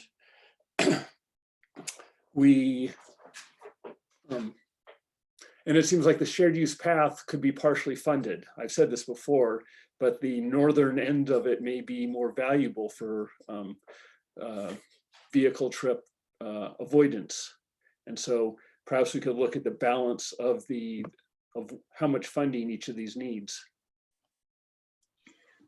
Just so real quick, I think, okay, so what we're trying to establish here is of these projects, are there any of the 3 criteria that are concerning people just on the surface? Why don't we, before we get going too far down a rabbit hole, Monty, are you available? Hey, so we're going to work through these, what the projects are in the box real quick. As it pertains to the program criteria, is there anything between congestion and economic development and the tourism infrastructure column, sorry, can't quote it directly, that concerns you about any of those primary criteria? And I guess the big one we're supposed to be looking at is congestion. So right now we're focusing on the shared use path. Are there any concerns that you have that the committee needs to be aware of as far as those criteria goes? I share the same concern that has been voiced in this meeting. I think I mentioned in our previous meeting, I could argue both sides of that equation to a degree. And so, yeah, will there be enough of a congestion relief component to a shared use path? Again, some of our active transportation folks would probably chime in and say, yes, there would be enough of a component there. Others, traffic engineers, would probably chime in and say no. And so kind of addressing the issue about, do we submit one project? As Kanan accurately mentioned, there was a suite of 3 projects that were funded in the previous round: dispersed parking, the parking structure, and Main Street improvements. I think the work that has been done to develop the shared use path is commendable. It's a pretty good package. I don't have a problem at all with having that discussion with senior leadership of UDOT, just to see if they would like us to carry that on to the Transportation Commission. If this group would like me to have that conversation, I certainly will. I think if that was the standalone project to go to the commission, it's probably lacking in the component of congestion relief. That's the best way I can say that. If it goes with, with other recommendations of the dispersed parking and Main Street improvements, and we look like we have a net benefit to congestion, let's see how that weighs out. It's kind of, I chuckle a little bit, and I'm a little uncomfortable with when people say, well, Monty will let us do this and Monty let us do that. I don't like that feeling of omnipotence as it relates to these problems. Obviously representing UDOT, and we have oversight over the funds, and so I appreciate the fact that you all understand that that UDOT has oversight over the funds, and that we're trying to make sure that it's a project that UDOT can deliver and to meet the criteria. So thank you for that. And having said that, I don't have a problem with this having the discussion about the projects that we have in the box. Okay. Right. Okay. Let's move on then. So we've established, a concern with this shared use path that pertains to the congestion criteria. And so that's been noted. The next item 7.2 is downtown improvements, which is, we're referring to two different scopes. The first one is 7.2.1, which is off Main Street parking and urban design components. We do have some documents attached, a link on the agenda. Carly, do we want to turn it over to city staff just to go over that real quick? Yeah, that would be great. So I've got Chuck here. He's in the waiting room. It looks like actually he's available now. So just as a brief introduction, we don't have any designs as of 2 weeks ago for the off Main Street parking concept. So I had Chuck, just as quickly as he could, and some of his engineers put together just some preliminary concepts. So we would have a basic framework to begin the discussion. And I also asked him to use the design outside City Hall. Of course, you're not to choose this option or anything of the sort, but we wanted to give you something to react to and to help facilitate a discussion where all of us could be brainstorming about the different considerations that go into these kinds of parking scenarios. So Chuck has put some stuff together. He's also prepared some information about kind of what an engineer thinks about when they are trying to tackle this kind of problem. So I'll just turn it over to him. Thanks, Carly. Chuck, welcome. Well, thank you. Glad to be here. Share my screen with you, and that was a good introduction, Carly. Thank you for that.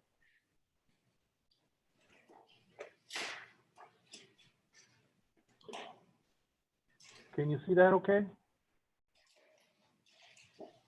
Yes. Okay, good. So this is in front of the library right now. And that was what we did was, with the time frame we had, we just took 3 street segments from Main Street up to 300 East along Center Street, and then 100 North between Main and 100 West. And I think it's worth taking a moment, and I'll try and keep this brief, Curtis, to look at what's out here now. So here's a plan view And essentially what's out there is we have angle parking in 2 locations and then parallel parking. And so the idea is increase parking while maintaining 1 travel lane in either direction. You'll notice also some of the constraints on this is that you have to deliver pedestrians in that center island parking, median parking, if you will, to a logical conclusion that's number 1, safe, and number 2, legal. So, and whoever designed and built this system out there now, I think they did a great job, because if people will stay on the sidewalk, you can get to a crosswalk and it is ADA compliant. So people have wheelchair access, et cetera. And this is, but you'll notice on this that the sidewalks that are parallel to the road are not within this prism of angle parking, travel lane, median path, angle parking, travel lane, parallel parking. The actual sidewalks are outside of it. So what we did is we just tallied up the width that's required for this cross section, if you will. So, and it all comes out to be 87 feet total, curb to curb. And whenever you urban design, that's where we typically start with, because everything's retrofitting, right? Especially in the downtown areas. What's out there today is curb to curb. And what do we want to be out there? And what will that require curb to curb? And this just coincidentally is, these are the minimum design parking footprints for Moab City Code and the METCD, and this system complies with that. Another way to look at it is, we just did a cross section. You got to turn your head sideways to see it. This is the roadway, the median path in the middle, the roadway, and then the curb. So as you move through, this is plan over plan. So here's the top of the sheet, and it matches with the sheet, the match line up here. So now we're down in front of City Hall. And in City Hall, it's the same scenario where we were able to get the same 3 tiers of parking. But you can see again that the, in this case, the sidewalk is outside the 99 feet of right of way. So I'll keep moving down. That's the existing condition. And now we try to place it. And I just want to emphasize, I won't say we did this in a hurry, but time was limited. So we took our template and use the template. We did not go in and say, how would we maximize parking spaces on any given block? We just didn't have time to do it. But like Carly says, this gives us a good starting point, if nothing else. Because we know that templates don't fit, because our city's 115 years old in places. So here, moving down, here's 200 East to the block to 100 East. This is the Star Hall, I believe, or the gym. Yes, Star Hall. Curb to curb, when we went out and measured these in the field, is 71 feet. So starting out, we know that we would 87 feet doesn't fit in 71 feet. But we said, okay, let's see what would happen, because almost anything can be built with enough money and enough time.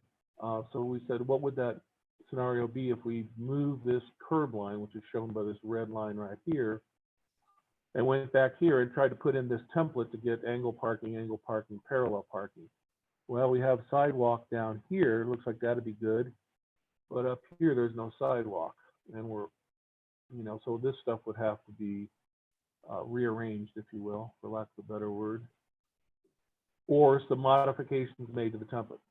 You know, I mean, that's obvious. And so here we tried some of the constraints are driveway access. So these are the green polygons here represent existing driveway access.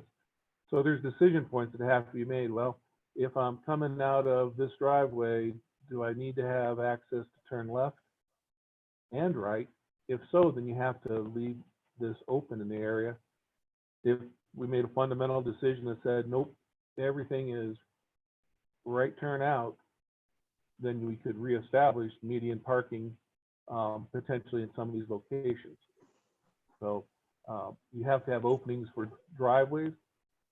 And, you know, do we want to allow people to turn going here to turn left in here, or do you want them to go down to the intersection, flip a U-turn and come back and go in? Some of the constraints here, you know, we put this in because we could fit it in between the driveways, but clearly there's no crosswalk access, right? So for this exercise, we chose to leave access both ways open, knowing that that's a policy decision that can be changed. But here we could get to a crosswalk. So this one, you know, is viable. I would say this segment here isn't really. Move to the next one, just interest of time. So here's 100 East on Center Street going down to Main Street. Here, curb to curb is 77 feet here, and that's good because that's more than 71 feet. We need the 99 feet of right of way to fit the 87 feet plus 10 feet for sidewalks. But the buildings here are 91 feet face to face. So it wouldn't fit right here no matter what we did. But you can see again, crosswalks would work, parallel parking could work. The driveway access, we left it open because this is the mix down here, and you know, these three driveways in a row kind of would be interesting if made a policy decision to make it one way in and one way out. We'd funnel traffic away from Main Street. And then the other thing going down to this match line to the next point is you have turn lanes. Here's Main Street, turn lanes with tapers, so you don't really have room for median parking in there. And then here's the driveway issue again, and driveway issue here. So there was just no way to fit any median parking in there. So move to, now we're on 100 North and Main Street. So here's Main Street, 100 North. Can't do any median parking here because we need all those turn lanes, and we do need those. 71 foot curb to curb again, like we had earlier. So you see that the 87, you know, it's actually impinging upon the building right there. I'll just put in the template there. And here we don't have the crosswalk access. MUTCD, which is the Manual and Uniform Traffic Control Devices, does not like mid-block crosswalks. Doesn't mean you can't do them. It just means you got to do it thoughtfully. And then to bring the match line down and continue on, we're only able, because of the crosswalks, or excuse me, the driveways at this point in here, to get one more in the middle. So, you know, here's the counts. I think you might have saw that. So with existing parking spaces on Center Street, anyway, I'll just do the total of all these locations. There's existing 117 parking spaces today. With a 3-tier, we could ramp it up to get 138 or 21 spaces out of all of those. So that's an increase of what, 16%, something like that. But is that what we would really do? If, or most engineers would do, we wouldn't just put a template on and say that it doesn't work or it works. You know, we know that you would go in. We've back to this stretch of road right here. We've already got on our plate to go to take this parallel parking and turn it into angle parking if council wants to do it. Because here's a statistic for you. In about 220 feet, you can get 1.6 more cars in with angle parking than you can with parallel parking. So angle parking is a good thing for street parking. It's difficult to get this 3-tier in. And then just to wrap it up, I wanted to just point out, these are some considerations, you know, that I think I would be looking at, and I think others would. And I'm not saying it's an all comprehensive list, but does it increase the number of spaces? If so, by how much? You know, which is basically a cost issue. Does it restrict or eliminate turning movements for existing driveways and intersections? truck deliveries, if you, I know they use the Center Street one, not to belabor it, but then if they don't use it on Center Street with the median parking, then maybe they have to go someplace else. And you at least have to think about where else they would go. Does it remove existing or limit future bike lanes? The vehicle occupants getting to the sidewalk's a big one.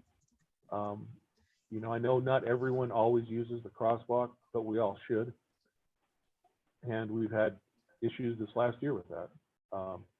Assuming a raised curb median is used, you have to address drainage, snow removal, O&M costs need to be addressed at some point, or at least evaluated. And then, does it fit curb to curb? And as you can see, that template does not. So with that, be happy to answer any questions, or if that's enough, Curtis, I'll turn it back to you. Chuck, I got it off the top. I just want to got some questions just for clarification. So thank you for starters for your presentation and for kind of doing some initial due diligence on this. So you had mentioned some time restraints, you know, as far as being able to go in and take a preliminary look at this. Are you just referring to time restraints between you know, when you first had a discussion with other staff about needing to look at this and the meeting today? Or are we talking about time restraints within this entire process that we're working within now? Just to clarify. I was just talking about from when Carly talked to me to getting ready for the meeting today. It was with everything else going on, it was as much as we could get done, is why we only evaluated.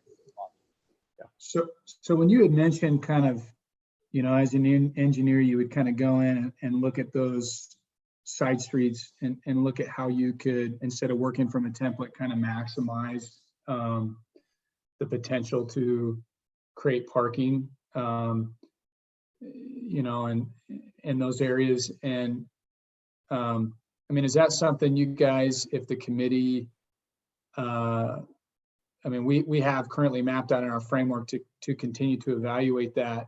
So I guess the question is what does that process look like? And like, what can we do to help, I guess, because there's, you know, like the Downtown Business Alliance, they've collected kind of some images and some ideas, you know, of potential solutions. And then, you know, you have your lens that you apply as you're looking at things, but like, how can we, you know, optimize our collective resources as a committee, you know, and with your office to make sure that we're making the best use of our time to evaluate these off Main Street, you know, parking opportunities.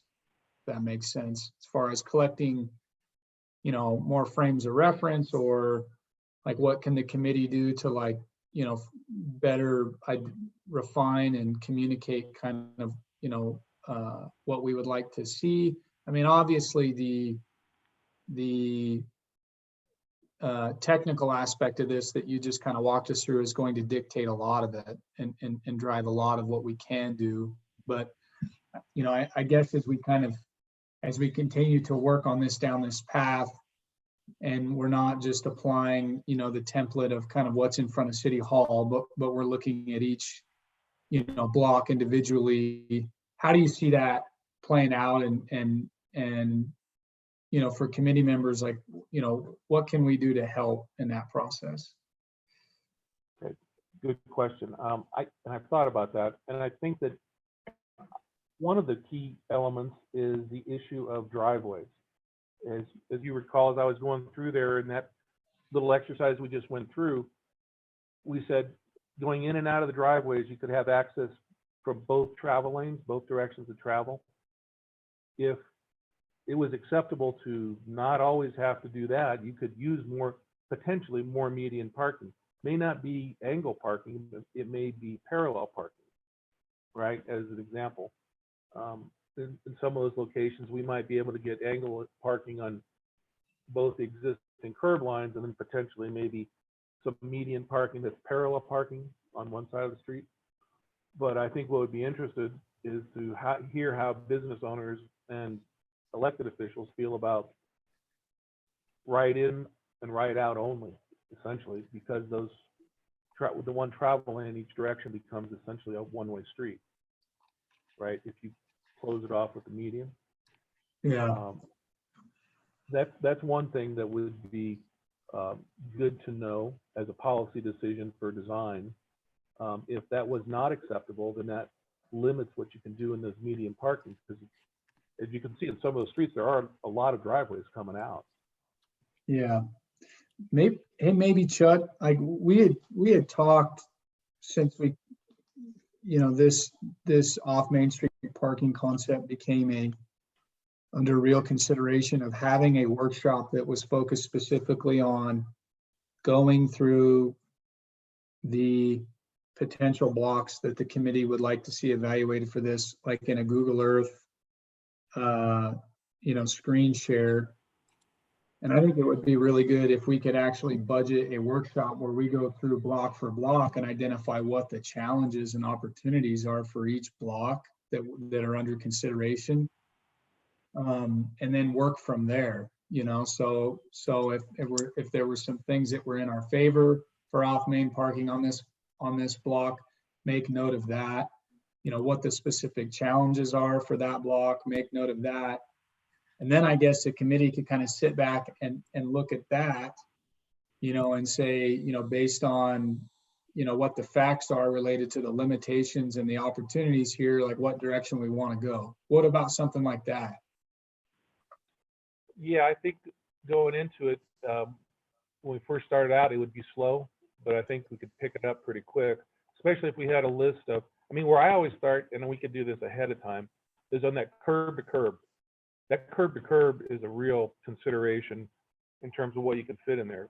Doesn't mean you can't move curb lines, but there's utilities in there, there's drainage considerations, there's width of sidewalk considerations, there's park strip considerations. So going into a workshop like that, sure, that'd be great. If you're asking me if I'd be part of it, yeah. And what I think would be helpful from a designer standpoint would be to evaluate them going in. If I knew I could come in with some preliminary thoughts on, well, you might be able to convert to, like that 100 North, I know already we can convert that to angle in parking, and we get 1.6 more spaces on that south side of the street. Whether or not we could do any more median parking, I don't know. I haven't gotten that far on that one. But going through it and identifying block by block, this driveway is critical, this driveway is maybe not so critical. You could get consensus and people could agree upon that. That would help design. So one thing that we'll do, and we'll have this in the workshop, is to make sure that the committee is on the same page as far as what we're defining as the core as we look to off main improvements. So literally block by block, both sides of Main Street, we need to really get on the same page as far as, where we think that evaluation should occur, and then move forward into the evaluation phase. So that's coming. Are there any other questions for Chuck on his presentation before we continue on? Wes, go ahead.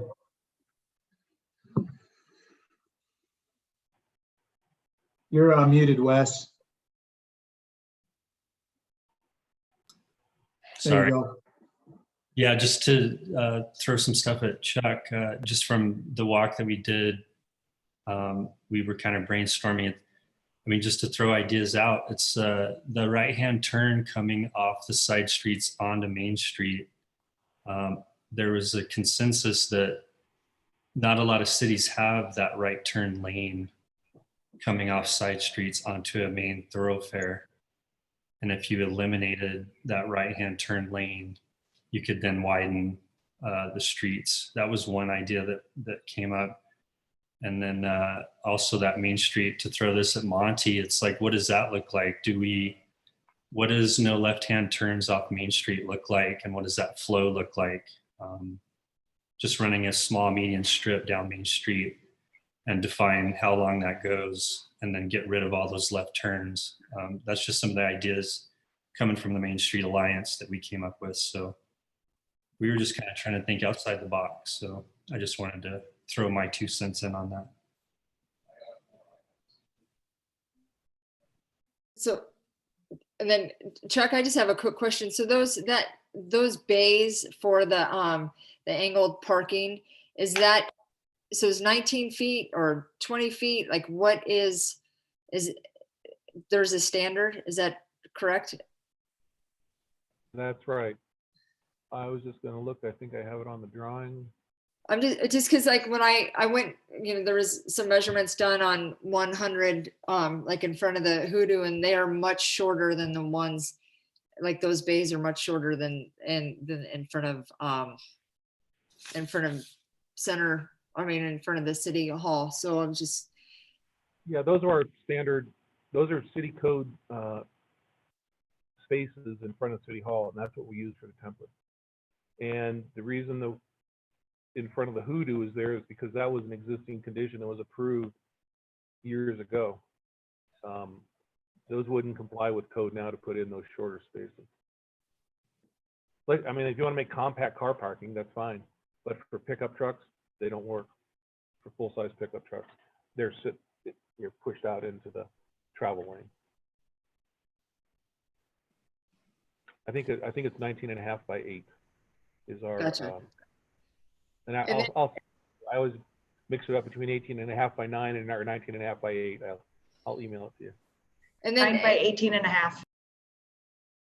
It's 18.5 by 9. Our standard parking stall size according to city code is 9 by 18.5. Yeah, thanks. Yeah, I get it transposed. Thanks, Summer. I got a question, Mr. Chair. There's a couple of attachments that are maybe for Carly. Nifty, very nice median parking considerations attachment, and to vet Moab hotspot ideas for Main Street. These are great. Who wrote them?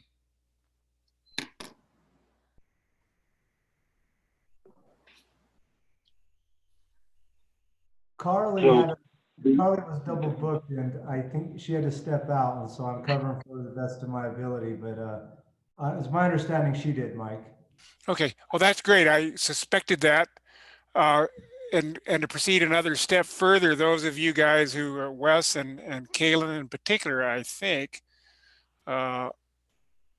who are actively considering the details of downtown improvements, you might, I like the idea that Curtis threw out earlier of actually identifying particular blocks, sections of street where parking might be changed or other kinds of downtown improvements are contemplated. And as you make a laundry list, if you will, of what those blocks and improvements might be, at the same time, right off the bat, evaluate for yourselves and for the entire group how well they satisfy the criteria listed in Carly's 2 documents, the median parking considerations and the hotspot ideas, the pros and cons of each one. That would shorten the time we'd spend talking at them, and so that would be my suggestion.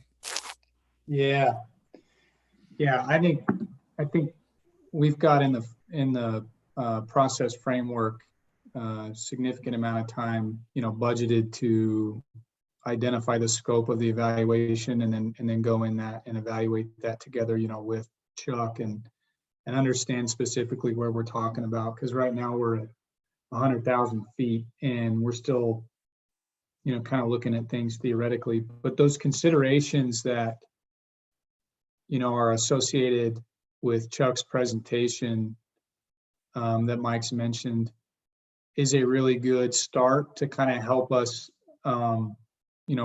in that evaluation process as we go through these specific blocks.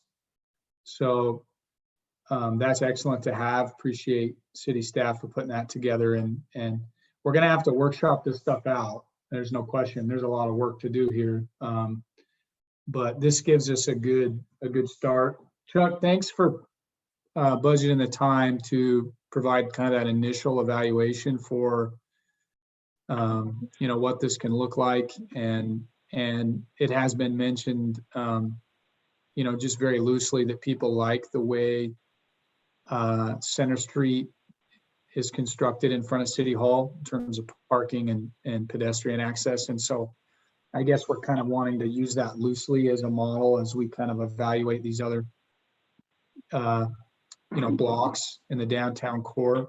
Are there any other questions for Chuck before we move on? We're about 15 minutes behind schedule, so want to kind of keep us moving here.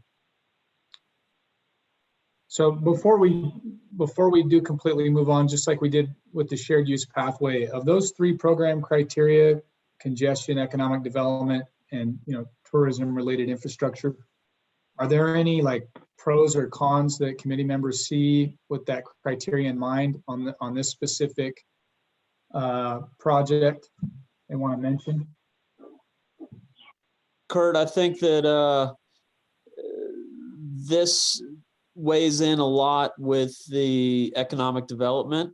I think that the west side of 191 has a lot of potential there. I think that there's a lot of commercial property kind of north of center that isn't fully utilized. I'm kind of thinking about like 200 North.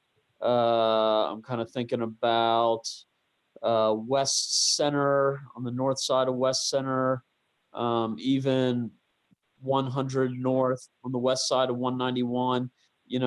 I think that there's potential for a lot more future economic growth there. Kind of, maybe not so much around like the courthouse and Star Hall where those things are pretty fixed.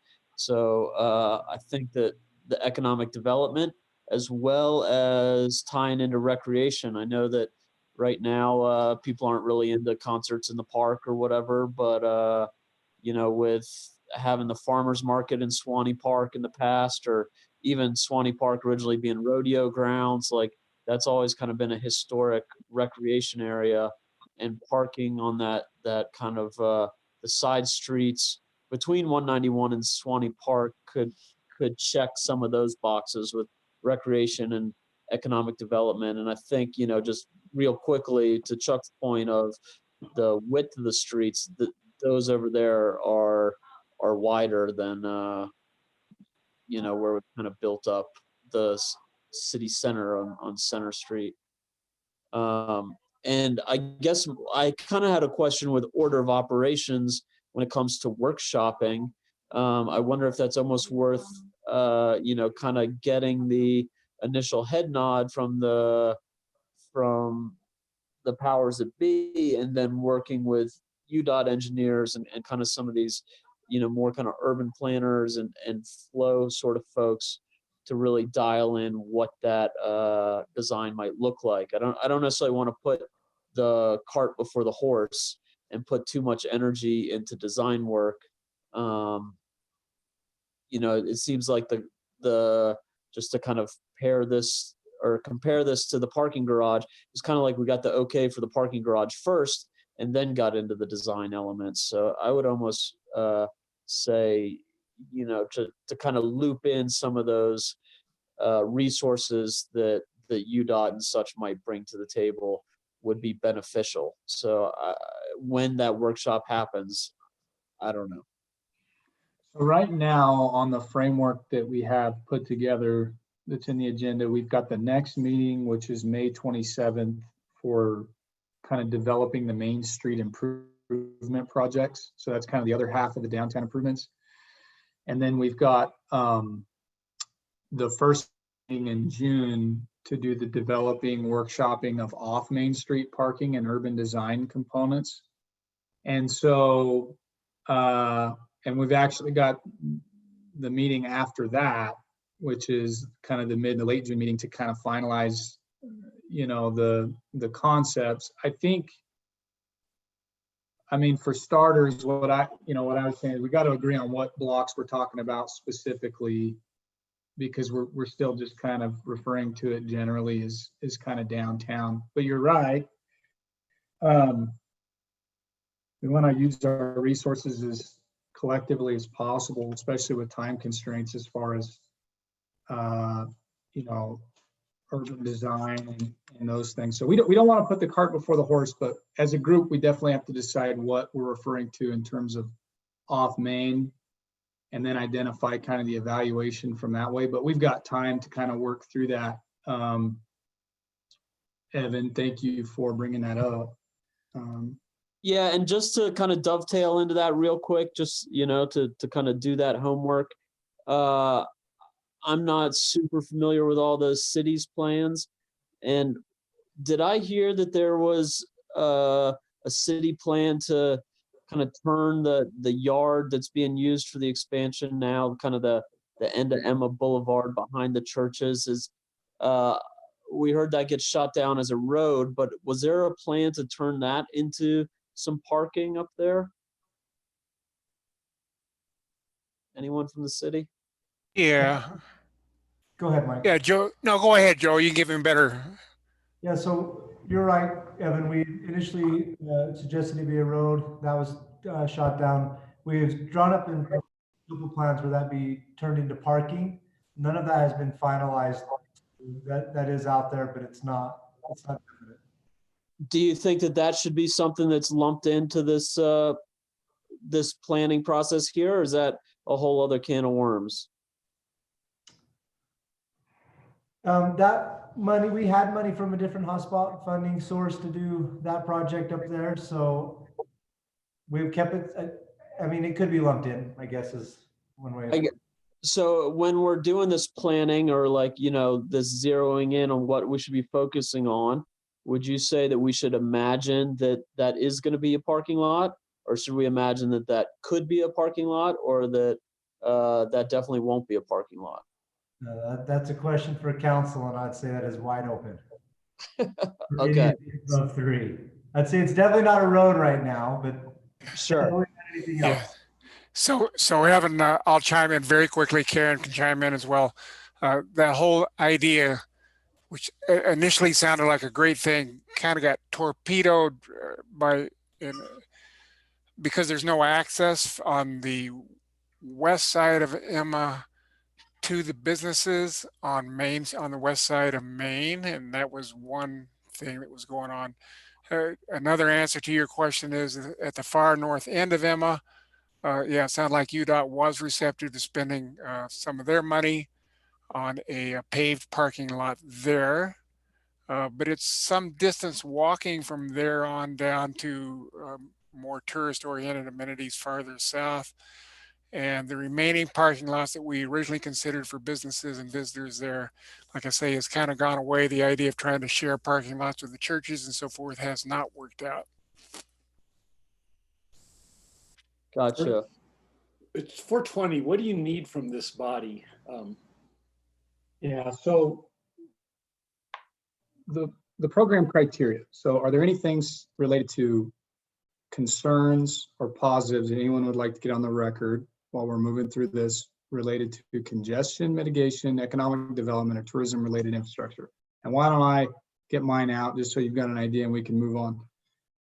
This project to me on the surface, assuming that we can, in our evaluations with the engineers, increase parking capacity on the off main streets, if we can all agree, say we end up with 5 blocks, 6 blocks, whatever, that our proposal increases the capacity of parking on those off main streets, subsequently reduces congestion, that's a huge deal, because once we get that accomplished, connections to economic development and the tourism infrastructure are no-brainers, especially economic development. And so I think the challenge for this project with that criteria in mind, just like we evaluated the multi-use pathway, is UDOT is saying congestion is a big one. We've got to lead with congestion. And so based off what Chuck just presented to us, our ability to address congestion is directly related to what the design is. And just applying what's in front of City Hall to other off main streets wasn't exactly out of the gate, either feasible or reduce congestion. And so the key here is, guys, as we move forward with this project, we got to agree on what off-street main streets we're talking about, and then we've got to evaluate those, and we've got to first address congestion before we get into urban design and those kinds of things. It's got to be focused on congestion.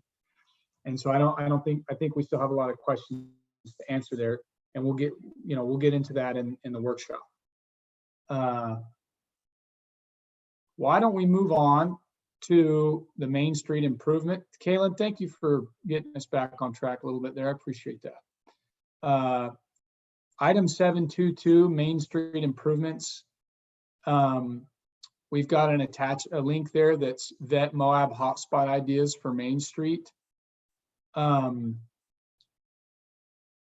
assuming this is also a city document. Is that correct? That's actually the one that we generated at UDOT. That's right. Monty, absent of just going through line by line, do you want to just give the group just kind of now you're refreshing my memory, just kind of a brief overview of what we're looking at here? Right. So as I mentioned in one of our meetings, I didn't want to be seen as an obstructionist and sitting and saying, no, no, no, we can't do that. We can't do that. So I gathered up a handful of our engineers to evaluate some of the ideas that Kalen had documented in his documents and some of the ideas that had come through the original process. And I just I asked them, let's step through those and see if we can, put some pros and cons to those and what are some absolutes. Because there are some absolutes on Main Street. And one of the absolutes is we cannot compromise any of the travel lanes. We need all of the travel lanes that are there for traffic, the volumes that we have. Those travel lanes are actually only 11-foot lanes. Standard would be 12-foot. Even our center turn lane, which is typically a 14-foot, is substandard at 11. So, but what I wanted to do was to make sure that we had the ability to look at it from a perspective of what can be beneficial and what are some of the absolutes, some of the real challenges. And so that was the guidance that we applied as we stepped through each of those. I wanted to just real quick, because also you can see the left turns west. Your question about left turns are probably addressed in that document. I think it has merit to evaluate. If the community wants to evaluate it, there's no question that if you eliminate left turns, you increase capacity, you increase throughput. As far as that document, if there's any specific questions, I don't know if anybody's had a chance to look at it. And I apologize. It's not a refined document. That is literally the rough draft of 4 of us getting together via a Skype or a Google Meet and just talking through it for an hour. And so I didn't necessarily intend that would be public, but I'm fine that it is. You can kind of see our thought processes there, and I think it definitely checks some boxes that we all need to understand. And okay. I just want to make a quick comment, Curtis, and I wish Chuck was still on the line, because I would say bravo, Chuck. From one engineer to another, he did a great job with the time constraints that he had, and to be able to take a template and apply that and to give you a quick and dirty 100,000-foot view of what we're looking at. I thought it was fantastic. He brought up a lot of the issues that we as engineers on the UDOT side thought, oof, some of those might be some challenges, but we can work through them. And so I'm sure Kaylin and Mike, as design professionals themselves in the past, also appreciated Chuck's presentation, and you all are lucky to have a skilled engineer on staff. I was impressed. Okay, so what we'll do is we're going to use this as kind of a guiding document as we move into the next meeting, which is a workshop to define Main Street improvements. So what this is this is an initial feedback from UDOT, on all of the, the specific, they've got governing principles, and they've got kind of just some specific, initial feedback on each proposal, bike routes, bulb outs, all of that. So this gives us an idea up front of kind of generally where UDOT sits on these specific Main Street improvements projects. So what we'll do is we'll incorporate this into our workshop, which is our next meeting, to kind of help guide us through that process. Does that work for everybody? Okay. South recreation parking. This isn't something that's, I guess it's going nowhere fast. we need to define, kind of what we're referring to specifically in South Recreation Parking. And so previously we had talked about using some county property, and there's also school district property down by the rodeo arena. Is that kind of what the committee would like to see in the evaluation of that? Is there private property they would like to see evaluated, or are we just focused on those publicly owned parcels? I'm seeing a nod for publicly owned parcels. Yes. Okay. So what we'll need to do at the county is we'll need to kind of present to you guys some initial feedback and kind of brief schematics of what that could look like. And so we'll get that built in. Any comments on that, Kalen? Yes, I feel like it would be responsible to also evaluate alternative uses if we're going to take public properties and then devote them to something, just because many of the lodging properties in that area already include oversized vehicle parking. And we have other needs for the city and the county have other needs for property as well. So just before we forego other uses. So we've got oversized vehicles, we've got public transit. Are there any other uses just, up front off the top of people's head that they would like to see included in that scope? I think that, at one point we were talking about any projects that we move forward containing a little bit of planning regarding future shuttle services. So even though that's beyond the scope now, I think we've heard from the community that they would like that kind of teed up. Okay, yeah, we've got that in there for public transit. So Yeah. why don't we run with that, and then we'll, we did kind of a inventory of publicly owned parcels in GIS. The county council did some time ago, so we can probably roll that out, in the future, and kind of, through a screen share, kind of the committee can visualize kind of where those parcels are, and and what that could look like. So that's some homework for us.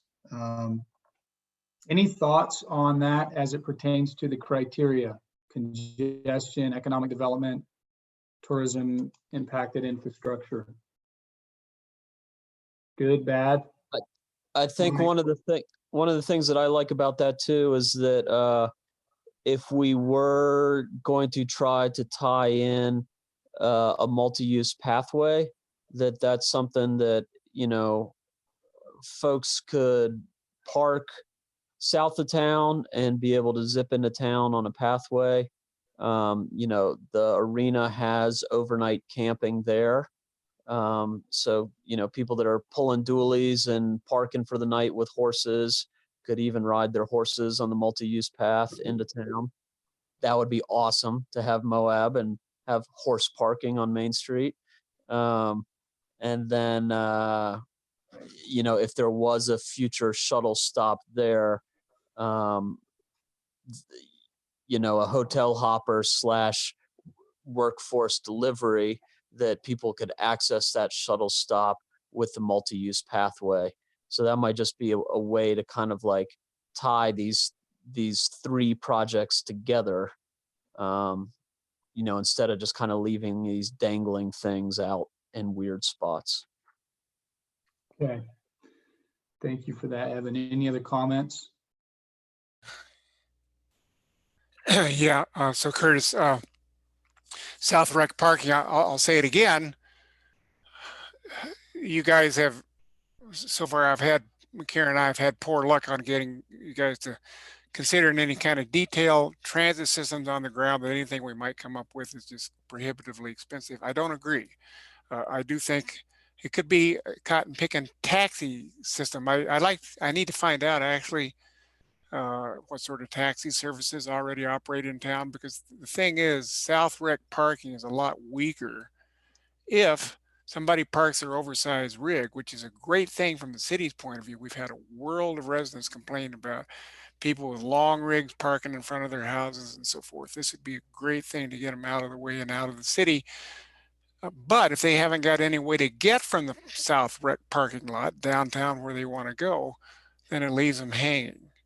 And so some way to do something would be a great thing. And that's why I keep talking about a beginners, if you will, or nascent system of just a few vehicles that could be inexpensive to run and so forth, something that would get them going.